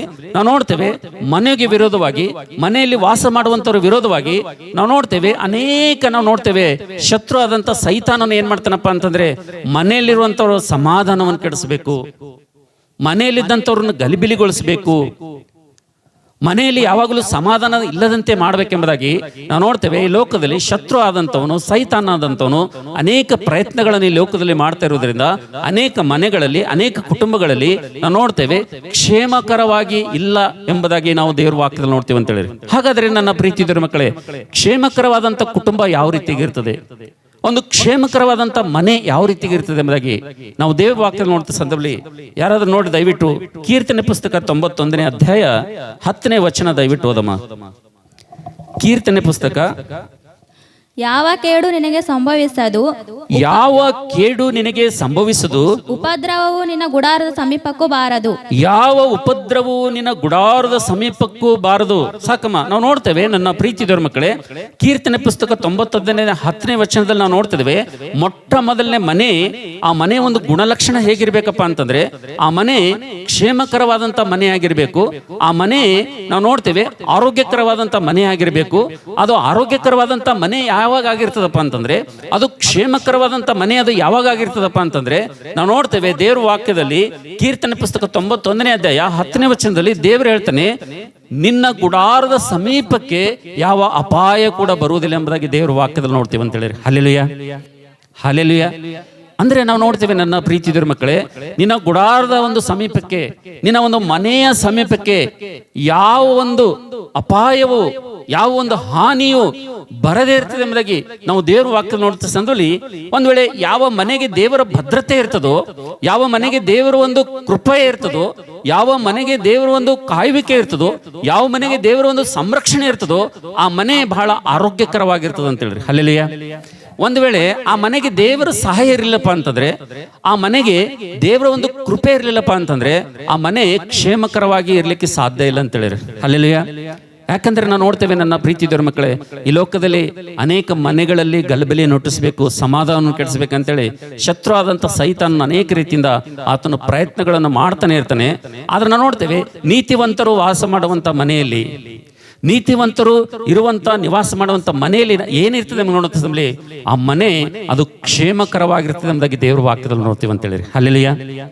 ಆ ಮನೆ ಹೇಗಿರ್ತದೆ? ಅದು ಕ್ಷೇಮಕರವಾಗಿರ್ತದೆ ಎಂಬುದಾಗಿ ದೇವರ ವಾಕ್ಯದಲ್ಲಿ ನೋಡ್ತೀವಿ. ಆ ಮನೆ ಸಂರಕ್ಷಿಸಲ್ಪಟ್ಟಂತ ಮನೆಯಾಗಿರ್ತದೆ ಎಂಬುದಾಗಿ ದೇವರ ವಾಕ್ಯದಲ್ಲಿ ನೋಡ್ತೀವಿ. ಅದಕ್ಕೋಸ್ಕರ ನಾವು ನೋಡ್ತೇವೆ ಆದಿಕಾಂಡ ಪುಸ್ತಕ 19ನೇ ಅಧ್ಯಾಯ 10ನೇ ವಚನದಲ್ಲಿ ನಾವು ನೋಡ್ತೇವೆ, ಲೋಟನ ಮನೆಗೆ ನಾವು ನೋಡ್ತೇವೆ ಅಲ್ಲಿರುವಂತ ಅನೇಕ ಜನರು ಬಂದು ಏನ್ ಮಾಡ್ತಾರಂದ್ರೆ, ಬಾಗಿಲನ್ನು ಮುರಿದು ಒಳಗಡೆ ಹೋಗಿ ಇದ್ದಂಥವ್ರನ್ನು ಅವು ಬಲವಂತವಾಗಿ ಅವರನ್ನು ಹೊಡಿಬೇಕೆಂಬುದಾಗಿ ಅನೇಕ ಪ್ರಯತ್ನಗಳನ್ನು ಮಾಡ್ತಾರಂತ ಹೇಳಿರಿ. ಊರಲ್ಲಿರುವಂತ ಎಲ್ಲ ಜನರು ಏನ್ ಮಾಡ್ತಂದ್ರೆ, ಬಲವಂತವಾಗಿ ಏನ್ ಮಾಡ್ಬೇಕು, ಆತನನ್ನು ಹೋಗಿ ಏನ್ ಮಾಡ್ಬೇಕು, ಆತನನ್ನು ಆ ಕುಟುಂಬವನ್ನು ಏನ್ ಮಾಡ್ಬೇಕಂದ್ರೆ ಹೊಡಿಬೇಕು, ಗಾಯ ಮಾಡ್ಬೇಕೆಂಬುದಾಗಿ ಅನೇಕರು ಪ್ರಯತ್ನ ಮಾಡ್ತಾ ಇರ್ತಾರೆ ಅಂತ ಹೇಳಿ. ಆದ್ರೆ ನಾವು ನೋಡ್ತೀವಿ ನನ್ನ ಪ್ರೀತಿದವರ ಮಕ್ಕಳೇ, ಯಾರಾದ್ರೂ ಓದ್ತೀರಾ? ಆದಿಕಾಂಡ 19ನೇ ಅಧ್ಯಾಯ 10ನೇ ವಚನ ಓದ್ತೀರಾ ಯಾರಾದ್ರೂ? ಆದರೆ ಒಳಗಿದ್ದ ಆ ಮನುಷ್ಯರು ಕೈಚಾಚಿ ಲೋಟನನ್ನು ತಮ್ಮ ಕಡೆ ಮನೆಯೊಳಗೆ ಸೇರಿಸಿ ಕದ ಮುಚ್ಚಿದರು. ಮನೆಯೊಳಗೆ ಸೇರಿಸಿ ಕದವನ್ನು ಮುಚ್ಚಿದರು. ನಾವು ನೋಡ್ತೇವೆ ನನ್ನ ಪ್ರೀತಿದವರ ಮಕ್ಕಳೇ, ಲೋಟನ ಕುಟುಂಬವನ್ನು ಹಾನಿ ಮಾಡಬೇಕು, ಲೋಟನ ಮನೆಯನ್ನು ಹಾಳಿ ಮಾಡಬೇಕು, ಲೋಟನ ಒಂದು ಮನೆ ಸಂಪೂರ್ಣವಾಗಿ ನಾಶ ಮಾಡ್ಬೇಕಂತೇಳಿ ಅಲ್ಲಿ ಅನೇಕ ಜನರು ಪ್ರಯತ್ನ ಮಾಡಿದ್ರು ಕೂಡ ನಾವು ನೋಡ್ತೇವೆ ಲೋಟನ ಮನೆಗೆ ಯಾವ ರೀತಿಗೆ ಸಂರಕ್ಷಣೆ ಇತ್ತಪ್ಪ ಅಂತಂದ್ರೆ, ಲೋಟನ ಕುಟುಂಬಕ್ಕೆ ಯಾವ ಒಂದು ಸಂರಕ್ಷಣೆ ಇತ್ತಪ್ಪ ಅಂತಂದ್ರೆ ನಾವು ನೋಡ್ತೇವೆ ಆ ಕುಟುಂಬಕ್ಕೆ ದೇವರೇ ಅಲ್ಲಿ ಕಾವಲಾಗಿದ್ದನೆಂಬುದಾಗಿ ದೇವರ ವಾಕ್ಯದಲ್ಲಿ ನೋಡ್ತೀವಿ ಅಂತ ಹೇಳಿ. ಹಲ್ಲೆಲೂಯಾ. ನಾವು ನೋಡ್ತೇವೆ ಅಲ್ಲಿರುವಂತ ಎಲ್ಲ ಜನರು ಆ ಕುಟುಂಬಕ್ಕೆ ಹಾನಿ ಮಾಡಬೇಕು, ಆ ಮನೆಗೆ ಹಾನಿ ಮಾಡಬೇಕು, ಅವರಿಗೆ ಗಾಯ ಮಾಡ್ಬೇಕಂತೇಳಿ ಎಲ್ಲರೂ ಒಗ್ಗಟ್ಟಾಗಿ ಬಂದಂತ ಸಂದರ್ಭದಲ್ಲಿ ನಾವು ನೋಡ್ತೇವೆ ಆ ಮನೆಯಲ್ಲಿ ದೇವದೂತರು ಏನ್ ಮಾಡಿದ್ರಪ್ಪ ಅಂತಂದ್ರೆ ಲೋಟನನ್ನು ಹಿಡಿದು ಅವ್ರ ಮನೆಯ ಒಳಗಡೆ ತೆಗೆದುಕೊಂಡು ಕದವನ್ನು ಮುಚ್ಚಿದ್ರು ಎಂಬುದಾಗಿ ದೇವರ ವಾಕ್ಯದಲ್ಲಿ ನೋಡ್ತೇವೆ. ಅದಕ್ಕೋಸ್ಕರಾಗಿ ದೇವರ ವಾಕ್ಯ ನೋಡ್ತೇವೆ, ಮೊಟ್ಟ ಮೊದಲನೇದಾಗಿ ನಮ್ಮ ಮನೆ ಅದು ಹೇಗಿರ್ಬೇಕಪ್ಪ ಅಂತಂದ್ರೆ ಅದು ನಾವು ನೋಡ್ತೇವೆ ಕ್ಷೇಮಕರವಾದಂತ ಮನೆ ಆಗಿರ್ಬೇಕಂತ ಹೇಳಿರಿ. ಹಲ್ಲೆಲೂಯಾ. ನಮ್ಮ ಮನೆ ಹೆಂಗಿರ್ಬೇಕ್ರಿ? ಕ್ಷೇಮಕರವಾಗಿರ್ಬೇಕು. ಯಾಕಂದ್ರೆ ಈ ಲೋಕದಲ್ಲಿ ದುಷ್ಟನು ಆತನು ಅನೇಕ ರೀತಿಯಿಂದ ಪ್ರಯತ್ನ ಮಾಡ್ತಾ ಇರ್ತಾನಂತ. ಉದಾಹರಣೆಗೆ ನಾವು ನೋಡ್ತೀವಿ, ಇವತ್ತು ಒಬ್ಬ ಮನುಷ್ಯ ಎದುರು ಮನೆಯವನು ಇನ್ನೊಬ್ಬ ಎದುರು ಮನೆಯವನು ಅಭಿವೃದ್ಧಿಯನ್ನು ತಾಳಲಾರದೆ ಸಹಿಸಲಾರದೆ ಒಂದ್ ದಿವಸ ಏನ್ ಮಾಡ್ತಾನಪ್ಪ ಅಂತಂದ್ರೆ, ಎದ್ದ ತಕ್ಷಣ ಎದುರು ಮನೆ ಆ ಗುಡಿಸಲಿರುವಂತ ಇಬ್ರು ಅಣ್ಣ ತಮ್ಮದನ್ನ ನೋಡ್ತಾನೆ. ಅವರು ಸೈಕಲ್ ತಗೊಂಡು ಅವರು ಕಾಲೇಜ್ ಹೋಗುದ ನಾವು ನೋಡ್ತಾನೆ. ಯಾವಾಗ ಇದನ್ನ ಎದ್ದ ತಕ್ಷಣ ನೋಡ್ತಾನೋ, ನೋಡಿದ ತಕ್ಷಣ ಇವನಿಗೆ ಏನ್ ಆಲೋಚನೆ ಬರ್ತದೆ ಅಂತಂದ್ರೆ, ನಮ್ಮ ಮನೆ ಎದುರಿದ್ದವ್ರು ಗುಡಿಸ್ಲನಗರ ಇವ್ರ ಹತ್ರ ಅಟ್ಲಸ್ ಹೊಸ ಸೈಕಲ್ ಬಂತ, ಇವ್ರು ಸೈಕಲ್ ಮೇಲೆ ಓಡಾಡ್ತಿದ್ರ ಅಂತ ಹೇಳಿ ಆತನ ಏನ್ ಮಾಡ್ತಾನಪ್ಪ ಅಂತಂದ್ರೆ ಆತನ ದೇವರಿಗೆ ಒಂದು ಪ್ರಾರ್ಥನೆ ಮಾಡ್ತಾನೆ. ಅವನಿಗೆ RCC ಮನಿ ಅದ, ಅವನಿಗೆಲ್ಲ ಬೇಕಾದಷ್ಟು ಅನುಕೂಲ ಅದ, ಎಲ್ಲ ಇದ್ರು ಕೂಡ ತನ್ನ ಬಗ್ಗೆ ಆತನು ಥಿಂಕ್ ಮಾಡಲ್ಲ, ಆಲೋಚನೆ ಮಾಡಲ್ಲ. ಆತನ ಎದುರು ಮನೆ ವ್ಯಕ್ತಿ ಅಭಿವೃದ್ಧಿ ಹೊಂದೋದನ್ನು ಸಹಿಸಲಾರದೆ ಆತನ ಏನ್ ಮಾಡ್ತಾನಂದ್ರೆ ದೇವರಿಗೆ ಒಂದು ಪ್ರಾರ್ಥನೆ ಮಾಡ್ತಾನ. ದೇವ್ರೇ, ಅವ್ರ ಮನೆಯಲ್ಲಿ ಒಂದು ಅಟ್ಲಸ್ ಹೊಸ ಸೈಕಲ್ ಬಂದದ, ಅದಕ್ಕೆ ನನಗೂ ಕೂಡ ಏನ್ ಮಾಡಪ್ಪ ಅಂತಂದ್ರೆ ಒಂದು ಹೊಸ ಅಟ್ಲಸ್ ಸೈಕಲ್ ಕೊಡು ಅಂತೇಳಿ ಪ್ರಾರ್ಥನೆ ಮಾಡಿ ರಾತ್ರಿ ಮಲ್ಕೋತಾನ. ಬೆಳಗ್ಗೆ ಎದ್ದ ತಕ್ಷಣ ಆತ ಕಣ್ಣು ಒರೆಸ್ಕೊಂಡು ಹಿಂಗೆ ಎದುರಿನ ಮನೆ ಕಡೆಗೆ ನೋಡ್ತಾನ. ಆ ಎದುರಿನ ಮನೆ ಮುಂದೆ ಏನಂದ್ರೆ ಒಂದು ಹೊಸ ಸ್ಪ್ಲೆಂಡರ್ ಗಾಡಿ ಅವ್ರ ಮುಂದೆ ಬಂದು ನಿಂತಿರ್ತದೆ. ಅವಾಗ ಈ ವ್ಯಕ್ತಿಗೆ ಭಾಳ ನೋವಾಗ್ತದೆ. ಹರಿ ನಾನು ಸೈಕಲ್ ಕೇಳಿದ್ದೀನಿ, ದೇವ್ರು ನನಗೆ ಸೈಕಲ್ ಕೊಟ್ಟನ, ಆದ್ರೆ ಎದುರಿ ಮನೆಯವನಿಗೆ ಸ್ಪ್ಲೆಂಡರ್ ಗಾಡಿ ಬಂದದಲ್ಲ ಅಂಥೇಳಿ ಆತ ಏನ್ ಮಾಡ್ತಾನಪ್ಪ ಅಂತಂದ್ರೆ ಅವನಿಗೆ ತಾಳ್ಕೊಳಕ್ ಆಗಿಲ್ಲ. ಅವನಿಗೆ ಏನ್ ಮಾಡ್ತಾನಂದ್ರೆ ಒಂದ್ ದಿವ್ಸ ರಾತ್ರಿ ಮಲ್ಗೋ ಟೈಮ್ನಾಗ ಏನ್ ಮಾತಾಡ್ತಾನಪ್ಪ ಅಂತಂದ್ರೆ, ದೇವ್ರೇ ನನ್ಗಿರುವಂತ ಈ ಸಿಂಗಲ್ ಮನೆ, ದೇವ್ರೆ ಯಾವುದು ಸ್ವಾಮಿ, ಇದು ಸ್ವಲ್ಪ ವಿಸ್ತರಣೆ ಮಾಡುವಂತೆ, ಇದು ಡಬಲ್ ಆಗುವಂತೆ ನನಗೆ ಸಹಾಯ ಮಾಡಪ್ಪ ದೇವ್ರೆ ಅಂತೇಳಿ ಪ್ರಾರ್ಥನೆ ಮಾಡ್ತಾನವ. ಪ್ರಾರ್ಥನೆ ಮಾಡಿ ರಾತ್ರಿ ಮಲಗ್ತಾನೆ. ಕೆಲವು ದಿನಗಳಾದ ನಂತರ ಮತ್ತೆ ನಿದ್ದೆಯಿಂದ ಕಣ್ಣೊರೆಸ್ಕೊಂಡು ಹಿಂಗೆ ಎದುರಿನ ಮನೆಗೆ ನೋಡಟ್ಟನ, ಅದು ಗುಡಿಸಲ್ ಮನೆ ಹೋಗಿ RCC ಡಬಲ್ ಅಂತಸ್ ಬಿಲ್ಡಿಂಗ್ ಆಗಿರ್ತದೆ. ಏನಾಗಿರ್ತದ್ರಿ? ಏನಾಗಿರ್ತದೆ? ಡಬಲ್ ಫ್ಲೋರ್ ಬಿಲ್ಡಿಂಗ್ ಆಗಿರ್ತದೆ. ಈ ವ್ಯಕ್ತಿಗೆ ಏನಾಗ್ತದೆ ಅಂದ್ರೆ ತುಂಬಾ ತ್ರಾಸ ಆಗ್ತದೆ. ಮತ್ತೆ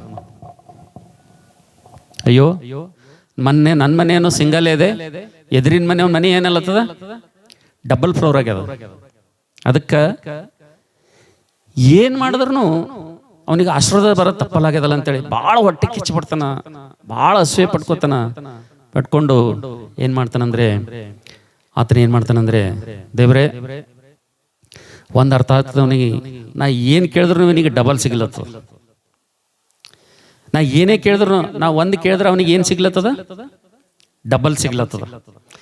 ಅದಕ್ಕೆ ಈಗ ಏನ್ ಮಾಡ್ಬೇಕಪ್ಪ ಅಂತಂದ್ರೆ, ದೇವರಿಗೊಂದು ಪ್ರಾರ್ಥನೆ ಮಾಡ್ಬೇಕು. ನಾ ಏನಾದ್ರೂ ಮಾಡವ ಹಾಳಾಗಬೇಕಲ್ಲ, ಅವನ ಅಭಿವೃದ್ಧಿ ಅವನಿಗೆ ನೋಡ್ಲಕ್ ಆಗಲಾಗ್ಯದ. ಏನಾದ್ರೂ ಆಗಿ ಅವನ ಹಾಳಾಗ್ಬೇಕು, ಅಷ್ಟೇ ಅವನಿಗೆ ಬೇಕಾಗ್ಯದ. ಅವನಿಗೆ ಒಂದು ಗೊತ್ತಾಗ್ತದ, ಏನೇ ನಾವು ಒಂದು ಕೇಳಿದ್ರು ಎದುರಿನ ಮನುಷ್ಯಗೆ ಎದುರಿನ ಮನೆಯವರಿಗೆ ಡಬಲ್ ಕೊಡ್ಲತ್ತಂದ ದೇವ್ರ ಅನ್ನೋದು ಒಂದು ಕನ್ಫರ್ಮ್ ಆಗ್ತದ ಅವನಿಗೆ. ಕನ್ಫರ್ಮ್ ಆಗಿ ಒಂದ್ ದಿವ್ಸ ರಾತ್ರಿ ಮಲ್ಕ ಟೈಮ್ನಾಗ ಏನ್ ಮಾಡ್ತಾನಪ್ಪ ಅಂತಂದ್ರೆ, ದೇವ್ರೇ ನನಗೆ ಒಂದ್ ಕಡೆ ಕಣ್ಣು ಕುಡ್ ಮಾಡಪ್ಪ ಅಂತೇಳಿ ಆತನ ಪ್ರಾರ್ಥನೆ ಮಾಡ್ತಾನೆ. ಏನಂತ ಏನ್ ಮಾಡ್ಬೇಕಂತ ಅವನಿಗೆ? ಒಂದ್ ಕಡೆಗೆ ಒಂದ್ ಕಣ್ಣು ಏನ್ ಮಾಡು, ನನ್ಗ ಕಾಣ್ಲಾರ್ದಂಗ ಕುರುಡು ಮಾಡು ಅಂತ ಹೇಳಿ ಪ್ರಾರ್ಥನೆ ಮಾಡಿ ಮಲ್ಕೋತಾನ.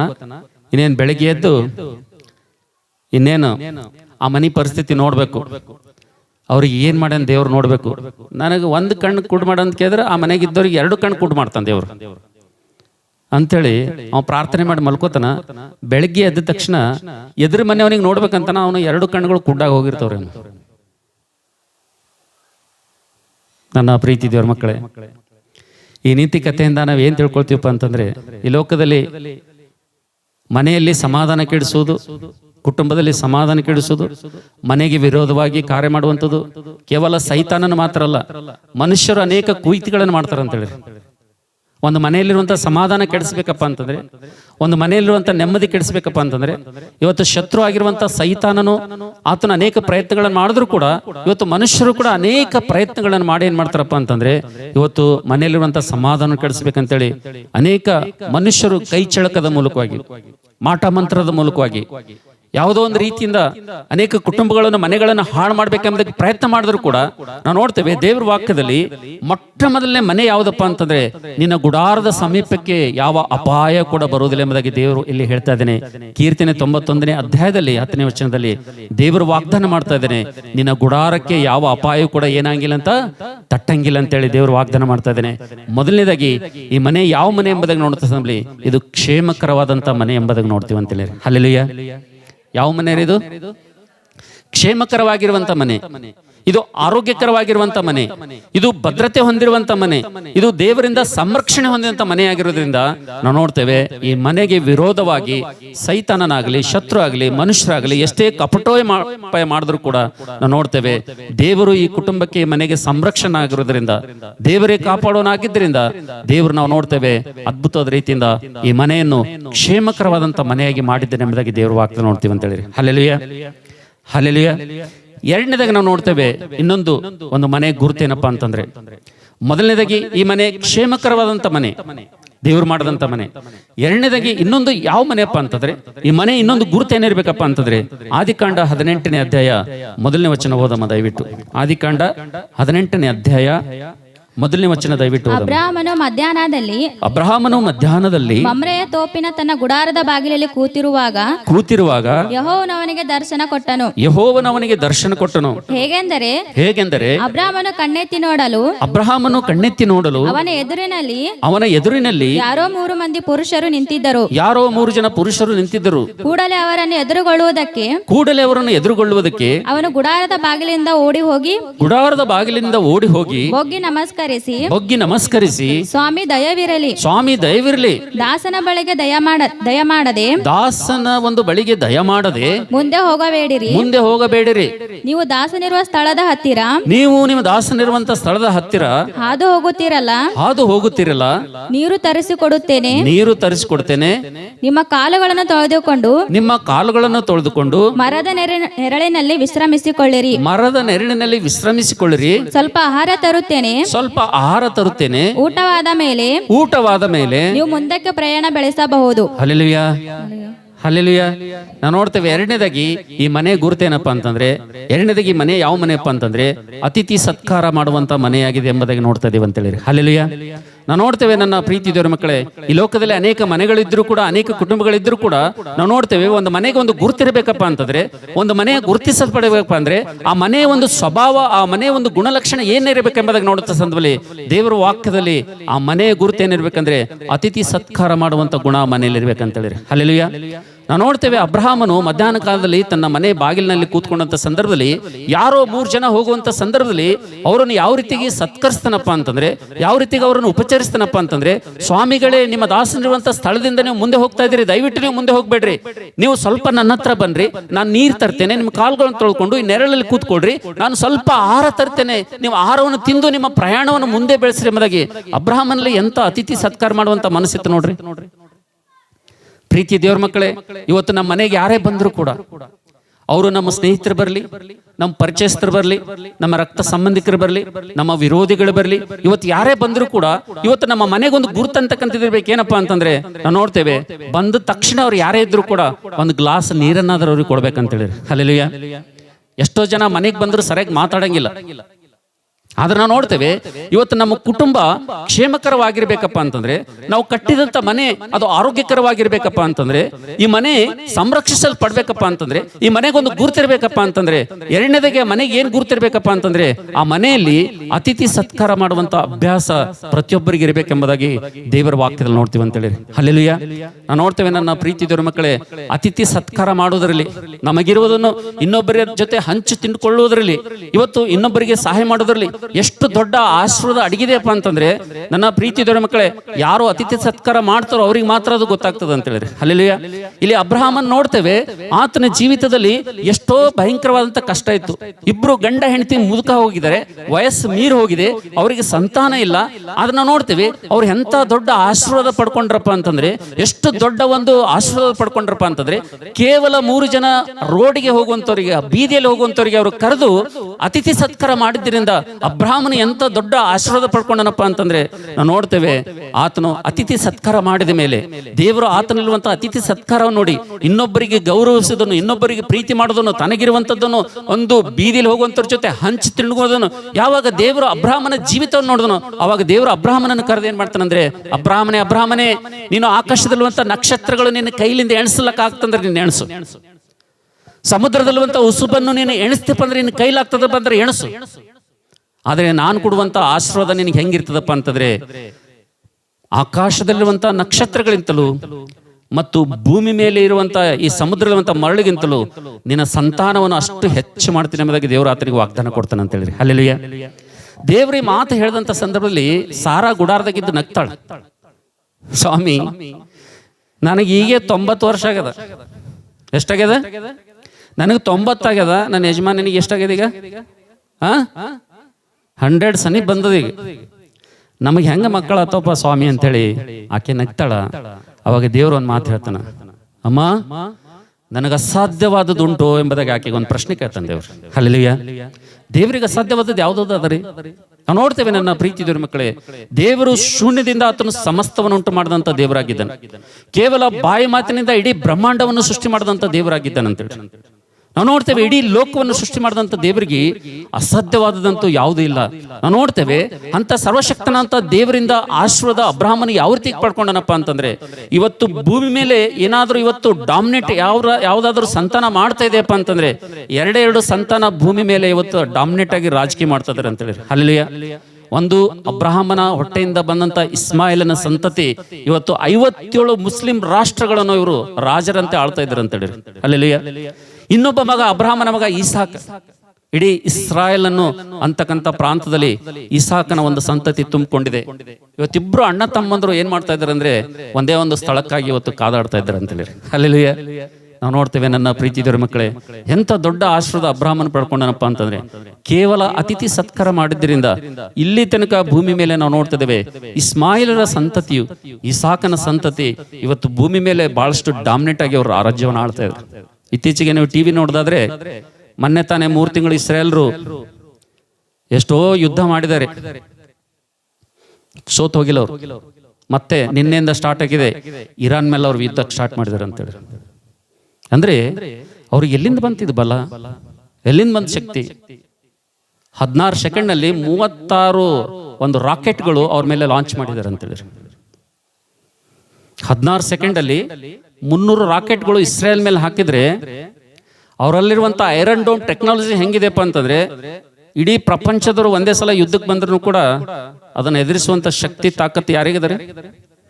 ಯಾರಿಗದ? ಇಸ್ರೇಲ್ಗೆ ಅದ.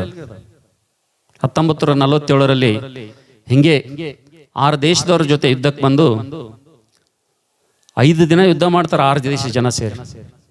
ಕೊನೆಗೆ 7ನೇ ದಿವಸಿಗೆ ಸುತ್ತಲಿರುವಂತ ಎಲ್ಲ ಜನರು ಯುದ್ಧ ಮಾಡಿದಂಥವ್ರು 6 ದೇಶದವ್ರು ಬಂದು ಯುದ್ಧ ನಿಲ್ಲಿಸ್ರಿ ಅಂತೇಳಿ ಶಾಂತಿ ಮಾತುಕತೆಗಾಗಿ ಬರ್ತಾರಂತೇಳಿ. ಹಲ್ಲೆಲೂಯಾ.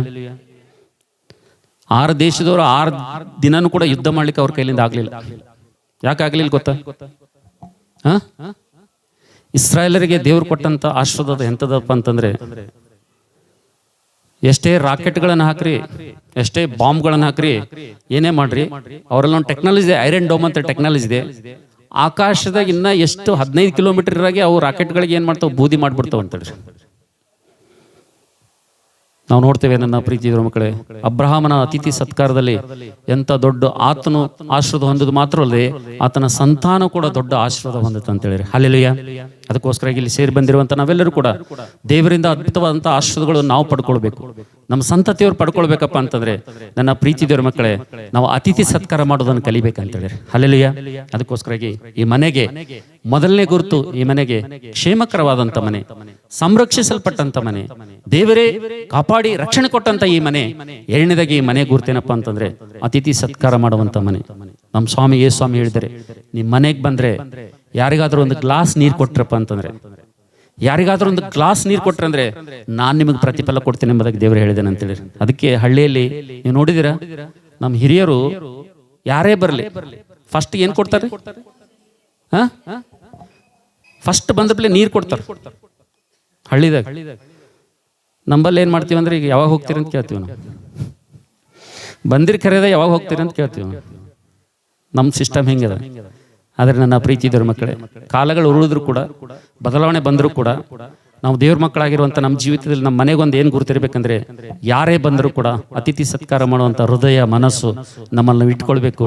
ಆ ಮನೆ ಆಶೀರ್ವದಿಸಲ್ಪಡುವಂಥ ಮನೆ ಆಗಿರುತ್ತೆ ಅಂತೇಳಿ. ಹಲ್ಲೆಲೂಯಾ. ಹಲ್ಲೆಲೂಯಾ.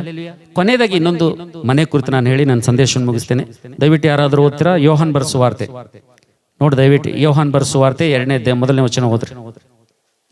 ಯೋಹಾನ್ ಬರೆಸುವ ವಾರ್ತೆ 2ನೇ ಅಧ್ಯಾಯ 1ನೇ ವಚನ, ಫಾಸ್ಟ್ ಆಗಿ ದಯವಿಟ್ಟು ಜಲ್ದಿ.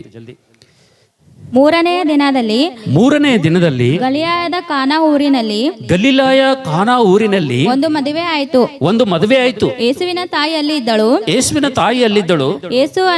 ಯೇಸುವನ್ನು ಆತನ ಶಿಷ್ಯರನ್ನು ಮದುವೆಗೆ ಕರೆದರು.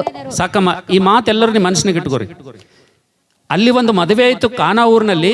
ಆ ಮದುವೆಗೆ ಯಾರಿಗೆ ಕರೆದ್ರಂತ್ರಿ? ಯಾರಿಗೆ ಕರೆದ್ರಂತ? ಯೇಸುವನ್ನು ಕರೆದ್ರಂತ, ಆತನ ಶಿಷ್ಯರಿಗೆ ಕರೆದ್ರಂತ. ಇದು ಹಂಗೆ ನಿಮ್ಮ ಮನಸ್ಸಿನಾಗ ಇಟ್ಕೋರಿ. ಇನ್ನೊಂದು ವಾಕ್ಯ ಓದಮ್ಮ. ಲೂಕನ್ ಬರೆಸುವ ವಾರ್ತೆ 8ನೇ ಅಧ್ಯಾಯ 40ನೇ ವಚನ ಓದ್ರಿ.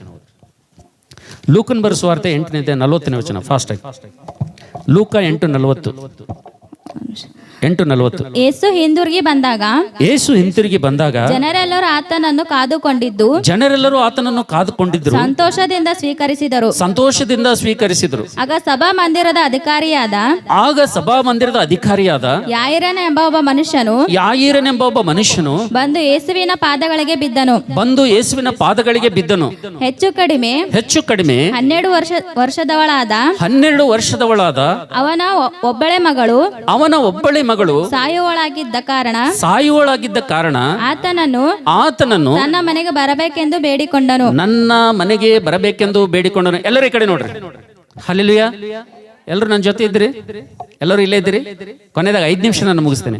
ನಾವು ನೋಡ್ತೇವೆ ನನ್ನ ಪ್ರೀತಿ ದೇವರ ಮಕ್ಕಳೇ, ನಾವು ಓದಿಕೊಂಡಿರುವಂತ ವೇದ ಭಾಗದಲ್ಲಿ ಯೋಹಾನ್ ಬರೆದ ಸುವಾರ್ತೆ 8ನೇ ಅಧ್ಯಾಯದಲ್ಲಿ ಯೇಸುವನ್ನು ಅಲ್ಲಿ ಮದುವೆಗೆ ಕರೆದ್ರು, ಯೇಸುವಿನ ಶಿಷ್ಯರನ್ನು ಕೂಡ ಕರೆದ್ರು ಎಂಬುದಾಗಿ ನೋಡ್ತಾ ಇದೀವಿ. ನಾವು ನೋಡ್ತೇವೆ ಲೂಕನ್ ಬರೆದ ಸುವಾರ್ತೆ 8ನೇ ಅಧ್ಯಾಯದಲ್ಲಿ ನಾವು ನೋಡ್ತೇವೆ ಯಾಯಿರನೆಂಬ ಒಬ್ಬ ಸಭಾ ಮಂದಿರದ ಅಧಿಕಾರಿ ಕೂಡ ಯೇಸುವನ್ನು ತನ್ನ ಮನೆಗೆ ಕರೆದನು ಎಂಬುದಾಗಿ ನೋಡ್ತೇವೆ ಅಂತ ಹೇಳಿರಿ. ಹಲ್ಲೆಲೂಯಾ. ನಾವು ನೋಡ್ತೇವೆ. 2ನೇದಾಗಿ ನಾವು ನೋಡ್ತೇವೆ ಆ ಕುಟುಂಬ ಅತಿಥಿ ಸತ್ಕಾರ ಮಾಡುವಂತ ಮನೆಯಾಗಿತ್ತು. ನಾವು ನೋಡ್ತಿದ್ದೇವೆ 3ನೇದಾಗಿ ಆ ಮನೆಯ ಗುರುತೇನಪ್ಪ ಅಂತಂದ್ರೆ ಯೇಸುವನ್ನು ಆಹ್ವಾನಿಸುವ ಮನೆ ಅದಾಗಿತ್ತೆಂಬುದಾಗಿ ನೋಡ್ತೀವಿ ಅಂತ ಹೇಳಿರಿ. ಹಲ್ಲೆಲೂಯಾ. ಯಾವ ಮನೆ ಆಗಿತ್ತು ಅದು? ಯೇಸುವನ್ನು ಆಹ್ವಾನಿಸುವಂತ, ಯೇಸುವನ್ನು ಬರಮಾಡಿಕೊಳ್ಳುವಂತ ಮನೆ ಆ ಮನೆಯಾಗಿತ್ತು. ನಾವು ನೋಡ್ತೇವೆ ಯೋಹಾನ್ ಬರೆದ ಸುವಾರ್ತೆಯಲ್ಲಿ ಕೂಡ ಅಲ್ಲಿ ಮದುವೆ ಇತ್ತು, ಮದುವೆ ಕರೆದ್ರು. ಮತ್ತು ನಾವು ನೋಡ್ತೇವೆ ಈ ಲೂಕನ್ ಬರೆದ ಸುವಾರ್ತೆಯಲ್ಲಿ ಕೂಡ ನಾವು ನೋಡ್ತೇವೆ ಯಾಯಿರನೆಂಬ ಮನುಷ್ಯನು ಕೂಡ ತನ್ನ ಮನೆಗೆ ಕರೆದನು. ನಾವು ನೋಡ್ತೇವೆ 2 ಮನೆಗಳಲ್ಲಿ ಯೇಸುವನ್ನು ಕರೆದಿದ್ದರಿಂದ, 2 ಮನೆಯಲ್ಲಿ ಯೇಸುವನ್ನು ಅಂಗೀಕರಿಸಿದ್ದರಿಂದ, ಯೇಸು ಕ್ರಿಸ್ತನನ್ನು ಆಹ್ವಾನ ಮಾಡಿದ್ದರಿಂದ ನಾವು ನೋಡ್ತೇವೆ ನನ್ನ ಪ್ರೀತಿ ದೇವರ ಮಕ್ಕಳೇ, ಯೇಸು ಕ್ರಿಸ್ತನನ್ನು ಕರೆಯುವುದರಿಂದ, ಯೇಸು ಕ್ರಿಸ್ತನನ್ನು ಅಂಗೀಕರಿಸುವುದರಿಂದ, ಯೇಸು ಕ್ರಿಸ್ತನ ನಮ್ಮ ಕುಟುಂಬದಲ್ಲಿರುವುದರಿಂದ, ಯೇಸು ಕ್ರಿಸ್ತನನ್ನು ನಾವು ಸ್ವಂತ ರಕ್ಷಕನಾಗಿ ಆಹ್ವಾನ ಮಾಡಿ ಅಂಗೀಕರಿಸಿ ನಾವು ಒಪ್ಪಿಕೊಳ್ಳುವುದರಿಂದ ನಾವು ನೋಡ್ತೇವೆ ನನ್ನ ಪ್ರೀತಿ ದೇವರ ಮಕ್ಕಳೇ, ಮೊಟ್ಟ ಮೊದಲನೇದಾಗಿ ಬರುವಂತ ಒಂದು ಪ್ರತಿಫಲ ಏನಪ್ಪಾ ಅಂತಂದ್ರೆ, ನಮಗೆ ಬರುವಂತ ಲಾಭ ಏನಪ್ಪಾ ಅಂತಂದ್ರೆ ಕುಟುಂಬದಲ್ಲಿರುವಂತ ಎಲ್ಲಾ ಕೊರತೆಗಳನ್ನು ನೀಗಿಸಲ್ಪಡ್ತಾವ ಅಂತ ಹೇಳಿರಿ. ಹಲ್ಲೆಲೂಯಾ. ಮೊದಲನೇದಾಗಿ ಯಾರು ಯೇಸುವನ್ನು ಆಹ್ವಾನಿಸ್ತಾರೋ, ಯಾರು ಯೇಸುವನ್ನು ಕರೀತಾರೋ, ಯಾರು ಯೇಸುವಿಗೆ ಪ್ರವೇಶ ಮಾಡಲು ಅವರ ಮನೆಯಲ್ಲಿ ಚಾನ್ಸ್ ಕೊಡ್ತಾರೋ, ನಮ್ಮ ಮನೆಗೆ ಬಾ ಎಂಬುದ ಕರೀತಾರೋ, ಅವರ ಜೀವಿತದಲ್ಲಿ ಮೊಟ್ಟ ಮೊದಲನೇದಾಗಿ ಏನಾಗ್ತದೆ ಎಂಬುದು ನೋಡ್ತಾ ಸಂಬಳಿ ನನ್ನ ಪ್ರೀತಿ ದೇವರ ಮಕ್ಕಳೇ, ಆ ಮನೆಯಲ್ಲಿ ಎಲ್ಲ ಅವಶ್ಯಕತೆಗಳು, ಆ ಮನೆಗೆ ಬೇಕಾಗಿರುವಂತ ಎಲ್ಲ ಅವಸರಗಳು ಅವು ತೀರಿಸಲ್ಪಡ್ತವೆ ಎಂಬುದಾಗಿ ದೇವರ ವಾಕ್ಯದಲ್ಲಿ ನೋಡ್ತೀವಿ ಅಂತ ಹೇಳಿರಿ. ಹಲ್ಲೆಲೂಯಾ. ನಾವು ಲೂಕನ್ ಬರೆದ ಸುವಾರ್ತೆ 8ನೇ ಅಧ್ಯಾಯದಲ್ಲಿ ಕೂಡ ಯಾಯಿರನು ಕರೆದನು ಯೇಸುವನ್ನು ನಾವು ನೋಡ್ತೇವೆ. ಯಾಯಿರನು ಯೇಸುವನ್ನು ಕರೆದಿದ್ದರಿಂದ ಆ ಮನೆಯಲ್ಲಿ ಒಂದು ಅದ್ಭುತ ಜರುಗಿ ಹೋಯ್ತು ಎಂಬುದಾಗಿ ನೋಡ್ತೀವಿ ಅಂತ ಹೇಳಿರಿ. ಹಲ್ಲೆಲೂಯಾ. ಏನಪ್ಪಾ ಅದ್ಭುತ ಜರುಗ್ತಂದ್ರೆ ನೋಡುತ್ತಾ ಸಂಬಳಿ 12 ವರ್ಷದ ಆ ತನ್ನ ಮಗಳು ರೋಗದಲ್ಲಿ ಒದ್ದಾಡ್ತಾ ಇದ್ದಳು. ಯೇಸುವನ್ನು ಕರಿತಾ ಇದ್ದನು. ಯೇಸು ಮನೆಗೆ ಹೋಗುವಷ್ಟರಲ್ಲಿ ಆ ಹುಡುಗಿ ಸತ್ತು ಹೋಗಿದ್ದಳು ಎಂಬುದಾಗಿ ದೇವರ ವಾಕ್ಯದಲ್ಲಿ ನೋಡ್ತೀವಿ. ಆದ್ರೆ ನಾವು ನೋಡ್ತೇವೆ ನನ್ನ ಪ್ರೀತಿ ದೇವರ ಮಕ್ಕಳೇ, ಆ ಮಗಳ ಕಡೆ ಲಕ್ಷ್ಯ ಕೊಡದೆ ಯೇಸುವಿನ ಕಡೆಗೆ ಆತನು ಲಕ್ಷ್ಯ ಕೊಟ್ಟಿದ್ದರಿಂದ, ಯೇಸುವನ್ನು ತನ್ನ ಮನೆಗೆ ಬರಬೇಕೆಂಬುದಾಗಿ ಆತನು ಬೇಡಿಕೊಂಡಿದ್ದರಿಂದ, ಯೇಸು ಕ್ರಿಸ್ತನು ಆ ಮನೆಗೆ ಆಹ್ವಾನಿಸಲ್ಪಟ್ಟಂತ ಅತಿಥಿಯಾಗಿದ್ದರಿಂದ ನಾವು ನೋಡ್ತೇವೆ ಆ ಮನೆಯಲ್ಲಿ ದೊಡ್ಡ ಅದ್ಭುತ ಜರುಗೋಯ್ತು. ಎಂತ ಅದ್ಭುತ ಜರುಗ್ತಪ್ಪ ಅಂತಂದ್ರೆ, ಸತ್ತು ಹೋದಂತ 12 ವರ್ಷದ ಮಗಳು ತಿರುಗಿ ಜೀವದಿಂದ ಎದ್ದು ಬಂದಳು ಎಂಬುದಾಗಿ ದೇವರ ವಾಕ್ಯದಲ್ಲಿ ನೋಡ್ತೀವಿ ಅಂತ ಹೇಳಿರಿ. ಹಲ್ಲೆಲೂಯಾ. ನನ್ನ ಪ್ರೀತಿಯ ದೇವರ ಮಕ್ಕಳೇ, ಯೇಸು ಕ್ರಿಸ್ತನನ್ನು ಅಂಗೀಕರಿಸುವುದರಿಂದ, ಯೇಸು ಕ್ರಿಸ್ತನನ್ನು ನಾವು ಜೊತೆಲಿ ಇಟ್ಕೊಳ್ಳುವುದರಿಂದ ಇವತ್ತು ಸಮಾಜ ಏನಂತದಪ್ಪ ಅಂತಂದ್ರೆ, ಸೊಸೈಟಿ ಏನಂತದಪ್ಪ ಅಂತಂದ್ರೆ, ಇವತ್ತು ಅನೇಕ ಜನರು ಏನಂತಪ್ಪ ಅಂತಂದ್ರೆ ಇವರು ಮತಾಂತರ ಮಾಡ್ತಾ ಇದ್ದಾರೆ ಎಂಬುದಾಗಿ ಅನೇಕ ರೀತಿಯಿಂದ ಅನೇಕ ಮಾತುಗಳನ್ನು ಆಡ್ತಾರೆ. ಅದನ್ನ ನಾವು ನೋಡ್ತೇವೆ. ವಾಸ್ತವವಾಗಿ ಯೇಸು ಕ್ರಿಸ್ತನನ್ನು ನಾವು ಅಂಗೀಕರಿಸುವುದರಿಂದ, ಯೇಸು ಕ್ರಿಸ್ತನನ್ನು ನಾವು ಆಹ್ವಾನಿಸುವುದರಿಂದ ನಮಗೆ ಬರುವಂತ ಪ್ರಯೋಜನ ಏನಪ್ಪಾ ಅಂತಂದ್ರೆ, ಕುಟುಂಬದಲ್ಲಿ ಆ ಮನೆಯಲ್ಲಿರುವಂತ ಕೊರತೆಗಳು ನೀಗಲ್ಪಡ್ತವೆ ಎಂಬುದಾಗಿ, ನಮ್ಮ ಮನೆಯಲ್ಲಿರುವಂತ ನಮ್ಮ ಕುಟುಂಬದಲ್ಲಿರುವಂತಹ ಅವಸರಗಳು ತೀರಿಸಲ್ಪಡ್ತವೆ ಎಂಬುದಾಗಿ ದೇವರ ವಾಕ್ಯ ನೋಡ್ತೇವೆ. ಯೇಸುವನ್ನು ಕರೆದ್ರು ಆ ಮದುವೆಯಲ್ಲಿ ನಾವು ನೋಡ್ತೇವೆ ದ್ರಾಕ್ಷಾರಸ ಮುಗಿದು ಹೋಗಿತ್ತು ಎಂಬುದಾಗಿ ನೋಡ್ತೇವೆ. ಯೇಸುವನ್ನು ಅಲ್ಲಿ ಕರೆದ್ರು ದ್ರಾಕ್ಷಾರಸ ಮುಗಿದು ಹೋಗಿತ್ತು. ಅದನ್ನ ನೋಡ್ತೇವೆ. ಆತನ ತಾಯಿ ಬಂದು ಯೇಸು ಕ್ರಿಸ್ತನಿಗೆ ಹೇಳಿದ್ದರಿಂದ, ಅಮ್ಮ ನನ್ನ ಸಮಯ ಇನ್ನೂ ಕೂಡ ಬಂದಿಲ್ಲ ಎಂಬುದಾಗಿ ಆತನ ಹೇಳ್ತಾನೆ. ಅಂದ್ರೆ ನಾವು ನೋಡ್ತೇವೆ ನನ್ನ ಪ್ರೀತಿ ದೇವರ ಮಕ್ಕಳೇ, ಯಾರೋ ಯೇಸು ಕ್ರಿಸ್ತನನ್ನು ಸ್ವಂತ ರಕ್ಷಕನಾಗಿ ದೇವರಾಗಿ ಆತನನ್ನು ಅಂಗೀಕರಿಸಿ ತಮ್ಮ ಕುಟುಂಬಕ್ಕೆ ಆಹ್ವಾನಿಸ್ತಾರೋ, ಅವರ ಜೀವಿತದಲ್ಲಿ ತಡ ಆದರೂ ಕೂಡ ಅವರ ಜೀವಿತದಲ್ಲಿ ನಾವು ನೋಡ್ತೇವೆ ದೇವರು ಅದ್ಭುತಗಳನ್ನು ಆತನು ಸೃಷ್ಟಿ ಮಾಡ್ತಾನೆ ಅಂತ ಹೇಳಿ. ಹಲ್ಲೆಲೂಯಾ. ನಾವು ನೋಡ್ತೇವೆ ಅನೇಕ ದೇವ ಜನರು, ಅನೇಕ ವಿಶ್ವಾಸಿ ಮಕ್ಕಳು ಯೇಸುವನ್ನು ದೇವರ ನಂಬಿದ ಮೇಲೆ ಅವರಿಗೆ ಅದ್ಭುತಗಳಾಗಬೇಕು, ಆಶ್ಚರ್ಯ ಕಾರ್ಯಗಳಾಗಬೇಕು. ಕೇಳಿದ್ದೆಲ್ಲ ಅವ್ರಿಗೆ ಸಿಗ್ಬೇಕು, ಮುಟ್ಟಿದ್ದೆಲ್ಲ ಚಿನ್ನ ಆಗ್ಬೇಕು. ಇವತ್ತಿನ ಪರಿಸ್ಥಿತಿ ಆಗಿದೆ. ದೇವರನ್ನ ನಂಬೇಕಂತಂದ್ರೆ ಅದನ್ನ ನಾವು ನೋಡ್ತೇವೆ. ನನ್ನ ಪ್ರೀತಿ ದೇವರ ಮಕ್ಕಳೇ, ಯೇಸು ಕ್ರಿಸ್ತನ ಆತನು ಎಂತ ಒಳ್ಳೆ ದೇವರಾಗಿದ್ದಾನಂದ್ರೆ, ಆತನು ಎಲ್ಲವನ್ನು ಕೂಡ ಆತನು ಸಮಯಕ್ಕನುಸಾರವಾಗಿ ಆತನು ಮಾಡುವಂತವನಾಗಿದ್ದಾನೆ ಅಂತೇಳಿ. ಆತನು ನಿನ್ನನ್ನು ಆಶೀರ್ವಾದ ಮಾಡ್ಬೇಕಪ್ಪ ಅಂತಂದ್ರೆ ಆತ ನಿನಗೆ ಮುಂದೂ ಮಾಡಂಗಿಲ್ಲ, ನಿನಗೆ ಹಿಂದೆನೂ ಕೂಡ ಮಾಡಂಗಿಲ್ಲ, ನಿನಗೆ ತಡನೂ ಮಾಡಂಗಿಲ್ಲ. ಆದ್ರೆ ನಿನ್ನನ್ನು ಆಶೀರ್ವಾದ ಮಾಡ್ಬೇಕಂದ್ರೆ, ನಿನ್ನ ಕೊರತೆಗಳನ್ನು ನೀಗಿಸ್ಬೇಕಪ್ಪ ಅಂತಂದ್ರೆ, ನಿನ್ನನ್ನು ಪರಿಪೂರ್ಣವಾಗಿ ನಿನ್ನ ಮನೆಯನ್ನು ನಿನ್ನ ಕುಟುಂಬವನ್ನು ಆಶೀರ್ವಾದ ಮಾಡ್ಬೇಕಂದ್ರೆ, ನಿನ್ನ ಎಲ್ಲ ಕೊರತೆಗಳು ನೀಗಲ್ಪಡ್ಬೇಕಪ್ಪ ಅಂತಂದ್ರೆ ದೇವರ ಹತ್ರ ಆತನದೇ ಆದಂತ ಸಮಯ ಇದೆ. ಆ ಸಮಯದಲ್ಲಿ ಆತನ ಅದ್ಭುತ ಮಾಡ್ತಾನೆ ಅಂತ ಹೇಳಿರಿ. ಹಲ್ಲೆಲೂಯಾ. ಒಬ್ಬ ಯವನಸ್ಥ ಹುಡುಗನ ಒಂದು ಚರ್ಚ್ಗೆ ಬಹಳ ಭಯಭಕ್ತಿಯಿಂದ ಆತನ ಹೋಗ್ತಾ ಇದ್ದ. ದೇವರಾಯ್ತು, ಪ್ರಾರ್ಥನೆ ಆಯ್ತು, ಚರ್ಚ್ ಆಯ್ತು, ಈ ರೀತಿಗೆ ಆತನು ಓದ್ತಾ ವಿದ್ಯಾಭ್ಯಾಸ ಮಾಡ್ತಾ ಕಾಲೇಜ್ ಮುಗಿಸಿ ಆತನು ಡಿಗ್ರಿ ಮುಗಿಸಿ ಆತನ ಅನೇಕ ಉದ್ಯೋಗಗಳಿಗೋಸ್ಕರಾಗಿ ಅನೇಕ ಕಡೆ ಆತನು ಅಪ್ಲಿಕೇಶನ್ಗಳನ್ನ ಹಾಕ್ತಾನೆ, ಅನೇಕ ಅರ್ಜಿಗಳನ್ನು ಹಾಕ್ತಾನೆ. ಹಾಕಿದಂಥ ಸಂದರ್ಭದಲ್ಲಿ ಆತನಿಗೆ ಎಲ್ಲೂ ಕಡೆ ಉದ್ಯೋಗ ಸಿಗುವಂತ ಒಂದು ಅವಕಾಶ ಸಿಗಂಗಿಲ್ಲ. ಜೀವಿತದಲ್ಲಿ ಆತನು ಒಂದ್ಸಲ ಆತನು ಪ್ರಶ್ನೆ ಮಾಡ್ಕೊಳ್ತಾನೆ, ಏನಪ್ಪಾ ನಾನು ಮಾಡುವಂತ ಭಕ್ತಿ ಕರೆಕ್ಟ್ ಇದೆನಾ? ನಾನು ನಂಬಿದಂತ ದೇವರು ಸರಿಯಾಗಿದ್ದಾನ? ನಾನು ಮಾಡುವಂತ ಪ್ರಾರ್ಥನೆ ದೇವ್ರು ಕೇಳ್ತಾ ಇದ್ದಾನ? ನಾನು ದೇವರಿಗೆ ನಂಬಿದ್ದೀನಿ, ವಿಶ್ವಾಸ ಮಾಡಿದ್ದೀನಿ, ಆದರೂ ಕೂಡ ಇವತ್ತು ನನ್ನ ಕೊರತೆಗಳು, ನನ್ನ ಅವಸರಗಳು, ನನ್ನ ಅವಶ್ಯಕತೆಗಳು ತೀರಿಸಲ್ಪಡ್ತಾ ಇಲ್ಲಲ್ಲ ಅಂಥೇಳಿ ಆ ಹುಡುಗ ಏನ್ ಮಾಡ್ತಾನೆ ಅಂದ್ರೆ ಅನೇಕ ಅರ್ಜಿಗಳನ್ನು ಹಾಕ್ತಾನೆ, ಅನೇಕ ಪ್ರಯತ್ನಗಳನ್ನು ಮಾಡ್ತಾನೆ. ಕೊನೆಗೆ ಏನಾಗ್ತದಪ್ಪ ಅಂತಂದ್ರೆ, ಈ ಸರ್ಕಾರಿ ಒಂದು ಉದ್ಯೋಗದಲ್ಲಿ ಅರ್ಜಿ ಹಾಕ್ಬೇಕಪ್ಪ ಅಂತಂದ್ರೆ ಒಂದು ಏಜ್ ಕೂಡ ಅದು ಒಂದು ಲಿಮಿಟ್ ಇರ್ತದೆ ಅಂತೇಳಿ. ವಯಸ್ಸು ಕೂಡ ಏನಾಗ್ತದಂದ್ರೆ ಸರ್ಕಾರಕ್ಕೆ ಉದ್ಯೋಗಕ್ಕಾಗಿ ಅಲ್ಲಿ ಅರ್ಜಿ ಸಲ್ಲಿಸುವಂತ ಒಂದು ವಯಸ್ಸು ಕೂಡ ಆತನಿಗೆ ಮೀರಿ ಹೋಗ್ತದೆ. ಅಂತ ಸಂದರ್ಭದಲ್ಲಿ ಆತನಿಗೆ ಒಂದು ಇಂಟರ್ವ್ಯೂ ಬರ್ತದೆ. ಆತನಿಗೆ ಲಾಸ್ಟ್ ಇಂಟರ್ವ್ಯೂದು, ಆ ಇಂಟರ್ವ್ಯೂಗೆ ಹೋದನಪ್ಪ ಅಂತಂದ್ರೆ ಜಾಬ್. ಆ ಇಂಟರ್ವ್ಯೂ ಒಂದ್ ವೇಳೆ ಮಿಸ್ ಆಯ್ತಪ್ಪ ಅಂತಂದ್ರೆ ಇನ್ನು ಮುಂದೆ ಏಜ್ ಡಿಬಾರ್ ಆಗ್ತದ, ಮುಂದೆ ಅವನಿಗೆ ಉದ್ಯೋಗನೇ ಸಿಗಂಗಿಲ್ಲ. ಅಷ್ಟು ಭಯಂಕರವಾದಂತ ಕಷ್ಟದಲ್ಲಿರ್ತಾನೆ. ಅಂತ ಸಂದರ್ಭದಲ್ಲಿ ಆತನ ಏನ್ ಮಾಡ್ತಾನಪ್ಪ ಅಂತಂದ್ರೆ ತನ್ನ ಸ್ನೇಹಿತನಿಗೆ ಹೇಳ್ತಾನ, ಅಪ್ಪ ನಂದೊಂದು ಇಂಟರ್ವ್ಯೂ ಇದೆ, ಲಾಸ್ಟ್ ಚಾನ್ಸ್ ಇದೆ, ನನಗೆ ಹೇಗಾದ್ರೂ ಮಾಡಿ ನಿನ್ನ 2 ವೀಲರ್ ಮೇಲೆ ನನಗೆ ಸ್ಟೇಷನ್ ತನಕ ಬಿಡು ಎಂಬುದಾಗಿ ತನ್ನ ಸ್ನೇಹಿತನಿಗೆ ಹೇಳ್ತಾನೆ. ಹೇಳಿದಂಥ ಸಂದರ್ಭದಲ್ಲಿ ಆತನ ಸ್ನೇಹಿತನ ಏನ್ ಮಾಡ್ತಂದ್ರೆ ಆತನಿಗೆ ತನ್ನ ವಾಹನದ ಮೇಲೆ ಕೂಡ್ಸ್ಕೊಂಡು ಸ್ಟೇಷನ್ಗೆ ಹೋಗ್ತಾ ಇರ್ತಾನೆ. ಇನ್ನೇನು ರೈಲ್ ಬಂದು ಪ್ಲಾಟ್ಫಾರ್ಮ್ ನಿಂತಿರ್ತದೆ. ಇನ್ನೇನು ಇತನು ರೈಲ್ ಸ್ಟೇಷನ್ ಗಾಡಿ ಹೋಗೋಷ್ಟರಲ್ಲಿ ಎದುರುಗಡೆ ಒಬ್ಬ ಆಟೋದವನು ಬಂದು ಗುದ್ದಿ ಏನ್ ಮಾಡ್ತಾನಂದ್ರೆ ಇವರನ್ನು ಬೀಳಿಸ್ಬಿಡ್ತಾನೆ. ಯಾವಾಗ ಈ ಆಟೋಗೆ ಮತ್ತು 2 ವೀಲರ್ಗೆ ಆಕ್ಸಿಡೆಂಟ್ ಆಗ್ತದೋ ಇಬ್ರು ಬಿದ್ದ್ಬಿಡ್ತಾರೆ. ಬಿದ್ದುಬಿಟ್ಟು ಆಮೇಲೆ ಗಾಡಿ ಎತ್ತಿ ತಾವಿದ್ದು ಅವ್ರ ಪ್ಯಾಂಟ್ ಶರ್ಟ್ ಸರಿ ಮಾಡ್ಕೊಂಡು ಅವರೆಲ್ಲ ಸ್ವಲ್ಪ ಗಾಯ ಒರೆಸ್ಕೊಟ್ರಿಗೆ ಟ್ರೈನ್ ಆಗಿರ್ತದೆ ಅಂದ್ರೆ ಹೋಗ್ಬಿಟ್ಟಿರ್ತದ. ಅದು ಅವಾಗ ಆ ಹುಡುಗನಿಗೆ ತುಂಬಾ ನೋವಾಗ್ತದೆ, ತುಂಬಾ ದುಃಖ ಆಗ್ತದೆ. ಆತನಿಗೆ ಲಾಸ್ಟ್ ಚಾನ್ಸ್ ಇತ್ತಿದು, ಕಡೆಯ ಅವಕಾಶ ಇತ್ತು, ಇದು ಲಾಸ್ಟ್ ಅಪ್ಲಿಕೇಶನ್ ಇತ್ತಿದು. ಇದಕ್ಕೆ ಒಂದ್ ವೇಳೆ ನಾನು ಹೋಗಿ ರೀಚ್ ಆಗಿ ಇಂಟರ್ವ್ಯೂ ಕೊಟ್ಟಿದ್ದಪ್ಪ ಅಂತಂದ್ರೆ ಇದಾದ್ರೂ ಉದ್ಯೋಗ ನನಗೆ ಸಿಗ್ತಾ ಇತ್ತು. ಆದ್ರೆ ದೇವರೇ ಇದು ಕೂಡ ನನಗೆ ಸಿಗದ ಹಾಗೆ ಆಯ್ತಲ್ಲಪ್ಪ ಅಂತೇಳಿ ಆತನ ಏನ್ ಮಾಡ್ತಾನಂದ್ರೆ ನಿರಾಸೆಯಿಂದ, ದೇವ್ರು ನನ್ನನ್ನು ಹಿಂಗ್ ಮಾಡ್ದನಲ್ಲ, ದೇವ್ರಿಗೆ ನಂಬಿದ ಮೇಲೆ ನನ್ನ ಜೀವಿತ ಹಿಂಗಾಯ್ತಲ್ಲ, ನನ್ನ ಕೊರತೆ, ನನ್ನ ಅವಸರ, ನನ್ನ ಬದುಕು, ನನ್ನ ಜೀವಿತ ಒಂದ್ ಕಡೆ ಸೆಟ್ ಆಗ್ಲಿಲ್ಲ ಅಂತೇಳಿ ಆತನ ಅದೇ ರೀತಿಗೆ ಮನಸ್ತಾಪಗೊಂಡು ನಿರಾಸೆ ಹೊಂದಿ ಆತನು ತಿರುಗಿ ತನ್ನ ಮನೆಯಲ್ಲಿ ಬಂದು ಆತನು ಕೂತ್ಕೊಂಡು ಆಲೋಚನೆ ಮಾಡಿ ಚಿಂತೆ ಮಾಡಿ ಏನ್ ಮಾಡ್ತಾನಪ್ಪ ಅಂತಂದ್ರೆ ಹಾಗೆ ಆತನು ನಿದ್ದೆಯಲ್ಲಿ ಜಾರು ಹೋಗ್ತಾನೆ. ಅದೊಂದು ದಿವಸ ಕಳೆದು ಹೋಗ್ತದೆ. ಬೆಳಗ್ಗೆ ಎದ್ದು ಮುಖ ತೊಳ್ಕೊಂಡು ಇನ್ನೇನು ಆತನು ಹೊರಗಡೆ ಹೋಗ್ಬೇಕಂದ್ರೆ ಒಬ್ಬ ಪೋಸ್ಟ್ಮನ್ ಬರ್ತಾನೆ. ಪೋಸ್ಟ್ಮನ್ ಬಂದು ಒಂದು ಲೆಟರ್ ಆ ಹುಡುಗನ ಕೈಯಲ್ಲಿ ಕೊಡ್ತಾನೆ. ಹುಡುಗನ ಕೈಲಿ ಕೊಟ್ಟಾಗ ಆ ಹುಡುಗ ಅದನ್ನ ಬಿಚ್ಚಿ ಓಪನ್ ಮಾಡಿ ನೋಡ್ತಾನೆ. ಆತನು ಯಾವಾಗೋ ಅರ್ಜಿ ಹಾಕಿರ್ತಾನೆ ಒಂದು ಜಾಬ್ಗಾಗಿ. ಇವಾಗಲ್ಲದು, ಯಾವಾಗ್ರಿ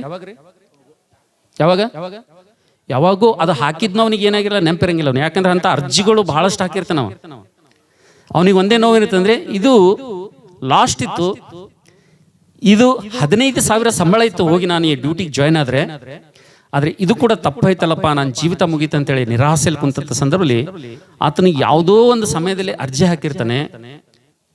ಯಾವುದೋ ಒಂದು ಸಮಯದಲ್ಲಿ ಆತನಿಗೆ ಅದು ಸೆಲೆಕ್ಟ್ ಆಗ್ತದೆ. ಆದ್ರೆ ಆ ಪೋಸ್ಟ್ಮನ್ ತಂದು ಆ ಕೊಟ್ಟಂತ ಅರ್ಜಿ ಆತನ ಓಪನ್ ಮಾಡಿ ನೋಡುವಂತ ಸಂದರ್ಭದಲ್ಲಿ ಅದು ಆತನು ಹೋಗಿ ಡ್ಯೂಟಿಗೆ ಜಾಯಿನ್ ಆಗುವಂತ ಒಂದು ದಿನಾಂಕ ಅದರಲ್ಲಿ ಬರೆದಿರ್ತದೆ. ಮತ್ತು ಅದರಲ್ಲಿ ಆತನ ಸಂಬಳ ಪ್ರಾರಂಭದಲ್ಲಿ 40,000 ರೂಪಾಯಿ ನಿನ್ನ ಸಂಬಳ ಎಂಬುದಾಗಿ ಬರೆದಿರ್ತದೆ ಅಂತ ಹೇಳಿದ್ರೆ. ಹಲ್ಲೆಲೂಯಾ. ಅದಕ್ಕೋಸ್ಕರ ನನ್ನ ಪ್ರೀತಿ ದೇವರ ಮಕ್ಕಳೇ, ಇವತ್ತು ದೇವರು ನಮ್ಮ ವಿಷಯದಲ್ಲಿ ಇವತ್ತು ಅನೇಕ ಯವನಸ್ಥ ಮಕ್ಕಳು ಅನ್ಬೋದು. ಇವತ್ತು ಯೌವನಸ್ಥರ ಅನ್ಬೋದು, ನಾನು ಡಿಗ್ರಿ ಮುಗಿಸಿದ್ದೇನೆ, ಇವತ್ತು ನನ್ನ ಏಜ್ ಮುಗಿದು ಹೋಗ್ತಾ ಇದೆ, ನನ್ನ ಮದುವೆ ಆಗ್ತಾ ಇಲ್ಲ, ನನಗೆ ಉದ್ಯೋಗ ಸಿಗ್ತಾ ಇಲ್ಲ, ನಾನು ದೇವರನ್ನು ನಂಬಿ ನನಗೇನು ಪ್ರತಿಫಲ ಅಂಥೇಳಿ ನಿಮ್ಮ ಜೀವಿತದಲ್ಲಿ ಅನೇಕ ನಿರಾಸೆಯಿಂದ ಒಂದ್ ವೇಳೆ ನೀವು ಕೂತ್ಕೊಳ್ಳೋದಾದ್ರೆ, ಖಂಡಿತವಾಗಿ ಯೋಹಾನ್ ಬರೆಸುವಾರ್ತೆ 2ನೇ ಅಧ್ಯಾಯದಲ್ಲಿ ಯೇಸುವನ್ನು ಆಹ್ವಾನಿಸಲ್ಪಟ್ಟಂತ ಮನೆಯಲ್ಲಿ ಆ ಮನೆಯ ಅವಸರ ಯಾವ ರೀತಿಗೆ ತೀರ್ತೋ, ಆ ಮನೆಯಲ್ಲಿ ಯಾವ ರೀತಿ ಒಂದು ಅದ್ಭುತ ಜರುಗುತ್ತೋ. ಅಮ್ಮ, ನನ್ನ ಸಮಯ ಇನ್ನೂ ಬಂದಿಲ್ಲ ಎಂಬುದಾಗಿ ಹೇಳಿದಂತೆ ದೇವರು ತನ್ನ ಸಮಯದಲ್ಲಿ ನಾವು ನೋಡ್ತೇವೆ, ಯಾವುದೇ ವಾಸನೆ ಇಲ್ಲದಂತ ನೀರು, ಯಾವುದೇ ರುಚಿ ಇಲ್ಲದಂತ ನೀರು, ಯಾವುದೇ ಬಣ್ಣ ಇಲ್ಲದಂತ ನೀರು, ಯಾವುದೇ ಉಪಯೋಗವಿಲ್ಲದಂತ ನೀರನ್ನು ನಾವು ನೋಡ್ತೇವೆ. ಅದ್ಭುತವಾದಂತಹ ದ್ರಾಕ್ಷರಸವಾಗಿ ದೇವರಲ್ಲಿ ಮಾರ್ಪಡಿಸೋಣ ಅಂತ ಹೇಳಿರಿ. ಹಲ್ಲೆಲೂಯಾ. ಅದಕ್ಕೋಸ್ಕರ ನನ್ನ ಪ್ರೀತಿ ದೇವರ ಮಕ್ಕಳೇ, ನಾವು ನೋಡ್ತೇವೆ ಮೂರನೇದಾಗಿ ಈ ಮನೆಯ ಗುರುತೇನಪ್ಪ ಅಂತಂದ್ರೆ, ಮೂರನೇದಾಗಿ ಈ ಮನೆ ಯಾವ ಮನೆಯಪ್ಪ ಅಂತಂದ್ರೆ ಯೇಸುವನ್ನು ಆಹ್ವಾನಿಸಿದ ಮನೆಯಾಗಿದೆ ಅಂತ ಹೇಳಿರಿ. ಹಲ್ಲೆಲೂಯಾ.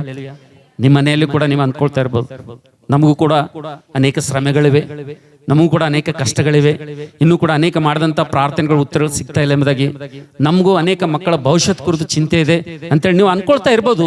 ಆದರೆ ನನ್ನ ಪ್ರೀತಿ ದೇವರ ಮಕ್ಕಳೇ, ಮನೆಯನ್ನು ಕಟ್ಟಿಕೊಳ್ಳಲು ದೇವರು ಯಾವ ರೀತಿ ನಿಮ್ಗೆ ಸಹಾಯ ಮಾಡಿದನು, ತಕ್ಕ ಸಮಯದಲ್ಲಿ 2016ನೇ ವರ್ಷದಲ್ಲಿ ದೇವರು ನಿಮ್ಗೆ ವಾಗ್ದಾನ ಕೊಟ್ಟಿದ್ದಾನೆ ನಿಮಗೆ. ಆದರೆ ದೇವರು 2024ನೇ ವರ್ಷದಲ್ಲಿ ದೇವರು ತನ್ನ ವಾಗ್ದಾನವನ್ನು ಪರಿಪೂರ್ಣ ಮಾಡಿದ್ದೇನೆ ಅಂತ ಹೇಳಿ. ಹಲ್ಲೆಲೂಯಾ. ಅದೇ ರೀತಿಗೆ ನಿಮ್ಮ ಜೀವಿತದಲ್ಲಿ, ನಿಮ್ಮ ಕುಟುಂಬದಲ್ಲಿ ಯೇಸುವನ್ನು ನೀವು ಆಹ್ವಾನಿಸಿದ್ದರಿಂದ, ಯೇಸುವನ್ನು ಆಹ್ವಾನಿಸಿದ ಮನೆ ಇದಾಗಿದ್ದರಿಂದ ನಾವು ನೋಡ್ತೇವೆ ಆತನಲ್ಲಿ ಸಮಯ ಇದೆ ನಿಮ್ಮ ಜೀವಿತದಲ್ಲಿ, ನಿಮ್ಮ ಕುಟುಂಬದಲ್ಲಿ ತನ್ನ ಕಾರ್ಯಗಳನ್ನು ಮಾಡಲು, ಆಶೀರ್ವಾದದ ಹಿಂಗಾರು ಮುಂಗಾರು ಅಂತಕ್ಕಂಥ ಮಳೆಯನ್ನು ಸುರಿಸಲು ದೇವರ ಹತ್ರ ನಿಮಗೋಸ್ಕರ ಒಂದು ಸಮಯ ಇದೆ. ಆ ಸಮಯದಲ್ಲಿ ದೇವರು ಮಾಡ್ತಾನೆ. ಅದಕ್ಕೋಸ್ಕರವಾಗಿ ನಾವು ನೋಡ್ತೇವೆ ನನ್ನ ಪ್ರೀತಿ ದೇವರ ಮಕ್ಕಳೇ, ಯಾಯರನ್ನು ಕೂಡ ಯೇಸುವನ್ನು ಆಹ್ವಾನಿಸಿದನು, ಯೇಸುವನ್ನು ತನ್ನ ಮನೆ ಕರೆದನು. ನೋಡ್ತೇವೆ ಆ ಮನೆಯಲ್ಲಿ ಒಂದು ದೊಡ್ಡ ಅದ್ಭುತವೇ ಜರುಗಿ ಹೋಯ್ತು ಎಂಬುದಾಗಿ ನೋಡ್ತೇವೆ ಅಂತ ಹೇಳಿ. ಹಲ್ಲೆಲೂಯಾ. ಅದಕ್ಕೋಸ್ಕರ ನಾವು ನೋಡ್ತೇವೆ ಇವತ್ತು ದೇವರ ನಾಮದಲ್ಲಿ ನಮ್ಮ ರೇಚಲ್ ಮಗಳು ಕಷ್ಟಪಟ್ಟು ಇವತ್ತು ದೇವರ ಒಂದು ಕೃಪೆಯಿಂದ ದೇವರು ಈ ಮನೆಯನ್ನು ಕಟ್ಟಿಕೊಳ್ಳಲು ದೇವರು ಅವ್ರಿಗೆ ಕೊಟ್ಟಂತ ಸಹಾಯಕ್ಕಾಗಿ ನಾವೆಲ್ಲರೂ ಸೇರಿ ಬಂದಿದ್ದೇವೆ. ಆದ್ರೆ ನಾವು ನೋಡ್ತೇವೆ ನನ್ನ ಪ್ರೀತಿ ದೇವರ ಮಕ್ಕಳೇ, ಮನೆ ಅಂತೂ ಯಾರಾದರೂ ಕಟ್ಟಬಹುದು, ಹಣ ಇದ್ದವರು ಮನೆ ಕಟ್ಬೋದು, ಇವತ್ತು ಅನೇಕ ಪರಿಶ್ರಮ ಮನೆ ಕಟ್ಬೋದು. ಆದರೆ ಮನೆ ಕಟ್ಟಿದ ಮೇಲೆ ಆ ಮನೆಯಲ್ಲಿ ಸಮಾಧಾನ ಇರಬೇಕಂತಂದ್ರೆ, ಆ ಮನೆ ಕ್ಷೇಮಕರವಾಗಿರ್ಬೇಕಪ್ಪ ಅಂತಂದ್ರೆ, ಆ ಮನೆ ಆರೋಗ್ಯಕರವಾಗಿರ್ಬೇಕಪ್ಪ ಅಂತಂದ್ರೆ, ಆ ಮನೆ ಆಶೀರ್ವದಿಸಲ್ಪಟ್ಟಂತ ಮನೆ ಆಗಿರ್ಬೇಕಪ್ಪ ಅಂತಂದ್ರೆ, ಆ ಮನೆಗೆ ರಕ್ಷಣೆ ಹೊಂದಿದಂತ ಮನೆ ಆಗಿರ್ಬೇಕಪ್ಪ ಅಂತಂದ್ರೆ, ನನ್ನ ಪ್ರೀತಿ ದೇವರ ಮಕ್ಕಳೇ, ನಮ್ಮ ವಿಶ್ವಾಸಿ ಮಕ್ಕಳಾಗಿರುವಂತ ನಾವು, ದೇವ್ರ ಮಕ್ಕಳಾಗಿರುವಂತ ನಾವೆಲ್ಲರೂ ಕೂಡ ಈ 3 ಸ್ವಭಾವಗಳು ಪ್ರತಿಯೊಂದು ಮನೆಯಲ್ಲಿ ಇರ್ಬೇಕಂತ ಹೇಳಿರಿ. ಹಲ್ಲೆಲೂಯಾ. ಹಲ್ಲೆಲೂಯಾ. ಅದಕ್ಕೋಸ್ಕರ ನಾವು ನೋಡ್ತೇವೆ ಮೊಟ್ಟ ಮೊದಲನೇ ಮನೆಯ ಗುರುತು ಯಾವ ಮನೆ ಇರೋದು? ಕ್ಷೇಮಕರವಾದಂತ ಮನೆ. ಮೊದಲನೇ ಮನೆ ಯಾವ್ದ್ರಿ? ಕ್ಷೇಮಕರವಾದಂತ ಮನೆ, ಸಂರಕ್ಷಿಸಲ್ಪಟ್ಟಂತ ಮನೆ, ಆರೋಗ್ಯಕರವಾದಂತ ಮನೆ. ನಾವು ನೋಡ್ತೇವೆ ಯಾವ ರೀತಿಗೆ ಸಂರಕ್ಷಿಸಲ್ಪಟ್ಟದಂತ ಮನೆ ಇತ್ತಪ್ಪ ಅಂತಂದ್ರೆ, ಅಲ್ಲಿ ಅನೇಕ ಊರಿನವ್ರು ಬಂದು ಆ ಮನೆಯನ್ನು ನಾಶ ಮಾಡ್ಬೇಕೆಂಬುದಾಗಿ, ಆ ಮನೆಯವರಂತ ನಾಶ ಮಾಡ್ಬೇಕೆಂಬುದಾಗಿ ಅನೇಕ ಪ್ರಯತ್ನಗಳನ್ನು ಮಾಡಿದ್ರು ಕೂಡ ನನ್ನ ಬೈಬಲ್ನಲ್ಲಿ ಬರ್ದದ ಆ ಮನೆಗೆ ಬಂದು ದಾರಿ ಎಲ್ಲದ ಅಂತೇಳಿ ಕಾಣ್ಲಿಲ್ಲ ಅಂತ ಅವ್ರಿಗೆ. ಏನ್ರಿ? ಆ ಹಾನಿ ಮಾಡಬೇಕು, ನಷ್ಟ ಮಾಡ್ಬೇಕಂತೇಳಿ ಶತ್ರುಗಳು, ವೈರಿಗಳು ಬಂದಿರಲ್ಲ, ಬಂದಾಗ ಅವ್ರಿಗೆ ಏನು ಕಾಣ್ಲಿಲ್ಲ ಅಂತ, ಆ ಮನೆ ಕಿಟಕಿ ಯಾಕಡದ, ಮನೆ ಬಾಕ್ಲಗಡದ ಅನ್ನೋದು ಗೊತ್ತಾಗಲಿಲ್ಲ ಅಂತ ಅವ್ರಿಗೆ. ಕೊನೆಗೆ ಏನ್ ಮಾಡಿದ್ರಂದ್ರೆ, ಅವ್ರ ಕಣ್ಣುಗಳು ಮೊಬ್ಬಾಗಿ ಹೋಗಿ ಅಲ್ಲಿ ದಾರಿ ಕಾಣದೆ, ಬಾಗಿಲು ಕಾಣದೆ, ಕಿಟಕಿ ಕಾಣದೆ, ಒಳಗಡೆ ಹೋಗ್ಲಿಕ್ಕೆ ಅವ್ರಿಗೆ ಅವಕಾಶ ಸಿಗ್ಲಾರ್ದೆ ಕೈ ಕಾಲ ಎಲ್ಲ ಮುರ್ಕೋತ ಕುಂತಾರಂತವ್ರಲ್ಲೇ. ಲೋಟನ ಕುಟುಂಬದಲ್ಲಿ ಆದಿಕಾಂಡ 19ನೇ 10ನೇ ವರ್ಷದಲ್ಲಿ ಇದೇ ಬರ್ತದ. ಆತನ ಕುಟುಂಬ, ಆತನ ಮನೆ ಹಾಳು ಮಾಡ್ಬೇಕು, ನಾಶ ಮಾಡ್ಬೇಕಂತೇಳಿ ಊರವರೆಲ್ಲ ಸೇರಿ ಬಂದ್ರಂತ. ಅದನ್ನ ನೋಡ್ತೇವೆ, ಆ ಮನೆ ಸಂರಕ್ಷಿಸಲ್ಪಟ್ಟಂತ ಮನೆ ಆಗಿದ್ದರಿಂದ, ಆ ಕುಟುಂಬ ದೇವರು ಕೊಟ್ಟಂತ ಭದ್ರತೆ ಆ ಮನೆಗೆ ಇರೋದ್ರಿಂದ, ದೇವರ ಪ್ರಜೆಗಳು ರಕ್ಷಣೆ ಹೊಂದಿದಂತ ನೀತಿವಂತರು ಆ ಮನೆಯಲ್ಲಿ ಇರೋದ್ರಿಂದ, ನೀತಿವಂತನಂತ ಲೋಟನ ಮನೆ ಅದಾಗಿದ್ದರಿಂದ ನಾವು ನೋಡ್ತೇವೆ ಆ ಮನೆಗೆ ವಿರೋಧವಾಗಿ ಬಂದಂತ ಎಲ್ಲ ಕಾರ್ಯಗಳನ್ನು ದೇವರು ಏನ್ ಮಾಡಿದನಪ್ಪ ಅಂತಂದ್ರೆ ದೂರ ತಳ್ಳಿದನ ಅಂತ ಹೇಳಿ. ಹಲ್ಲೆಲೂಯಾ. ಅದಕ್ಕೋಸ್ಕರಾಗಿ ಮೊಟ್ಟ ಮೊದಲನೇ ಮನೆ ಯಾವ ಮನೆ ಇರೋದು? ಕ್ಷೇಮಕರವಾದಂತ ಮನೆ. ದಯವಿಟ್ಟು ನೆನಪಿಕೊಡ್ರಿ, ನಮ್ಮ ಮನೆ ಕೂಡ ಅದು ಒಂದು ಗುರುತಿರಬೇಕು, ಕ್ಷೇಮಕರವಾದಂತ ಮನೆ. ಎರಡನೇ ಮನೆ ಯಾವುದು? ಎರಡನೇ ಸ್ವಭಾವ ಏನು? ಈ ಮನೆಗೆ ಎರಡನೇ ಗುರುತೇನೆ ನೋಡ್ತಂಬಲ್ಲಿ ಆದಿಕಾಂಡ 18ನೇ ಅಧ್ಯಾಯದಾಗ ನಾವು ನೋಡ್ತಾ ಬಂದಿದ್ದೇವೆ, ಅತಿಥಿ ಸತ್ಕಾರ ಮಾಡಿದಂತ ಮನೆ ಎಂಬುದಾಗಿ ನೋಡ್ತಾ ಇದೀವಿ ಅಂತ ಹೇಳಿ. ಹಲ್ಲೆಲೂಯಾ. ಇಲ್ಲಿ ಸೇರಿ ಬಂದಿರುವಂತ ನಾವೆಲ್ಲರೂ ಕೂಡ ಅತಿಥಿ ಸತ್ಕಾರ ಮಾಡೋದನ್ನು ಅಭ್ಯಾಸ ಮಾಡ್ಕೊಳ್ಬೇಕು. ನಮ್ಮ ಜೀವಿತದಲ್ಲಿ ನಾವು ಆಶೀರ್ವಾದ ಹೊಂದಬೇಕಾ? ನಮ್ಮ ಮಕ್ಕಳ ಆಶೀರ್ವಾದ ಹೊಂದಬೇಕಾ? ನಾವು ಹತ್ತಲಾರದಂತ ಆಶ್ರಯಗಿರಿಗೆ ನಾವು ಹತ್ತಬೇಕಾ? ಇತರರು ನೋಡಿ ಆಶ್ಚರ್ಯ ಪಡ್ಬೇಕಾ, ಬೆರಗಾಗ್ಬೇಕಾ ನಮ್ಮನ್ನು ನೋಡಿ? ಆ ರೀತಿ ನಿನ್ನ ಜೀವಿತದಲ್ಲಿ ಆಶೀರ್ವಾದ ಬೇಕಪ್ಪ ಅಂತಂದ್ರೆ ನನ್ನ ಪ್ರೀತಿದರ ಮಕ್ಕಳೇ, ನೀನು ಅಲ್ಲಿ ಇಲ್ಲಿ ಹೋಗ್ಬೇಕಾಗಿಲ್ಲ, ನೀನು ಯಾವುದೇ ತೀರ್ಥ ಮಾಡ್ಬೇಕಾಗಿಲ್ಲ, ಯಾತ್ರೆ ಮಾಡ್ಬೇಕಾಗಿಲ್ಲ, ಜಾತ್ರೆ ಮಾಡ್ಬೇಕಾಗಿಲ್ಲ, ನೀನು ಯಾವುದೇ ಪ್ರಯಾಣ ಮಾಡ್ಬೇಕಾಗಿಲ್ಲ, ನೀನು ಯಾವುದೇ ಹೋಮಗಳು ಹವನಗಳು ಮಾಡ್ಬೇಕಾಗಿಲ್ಲ.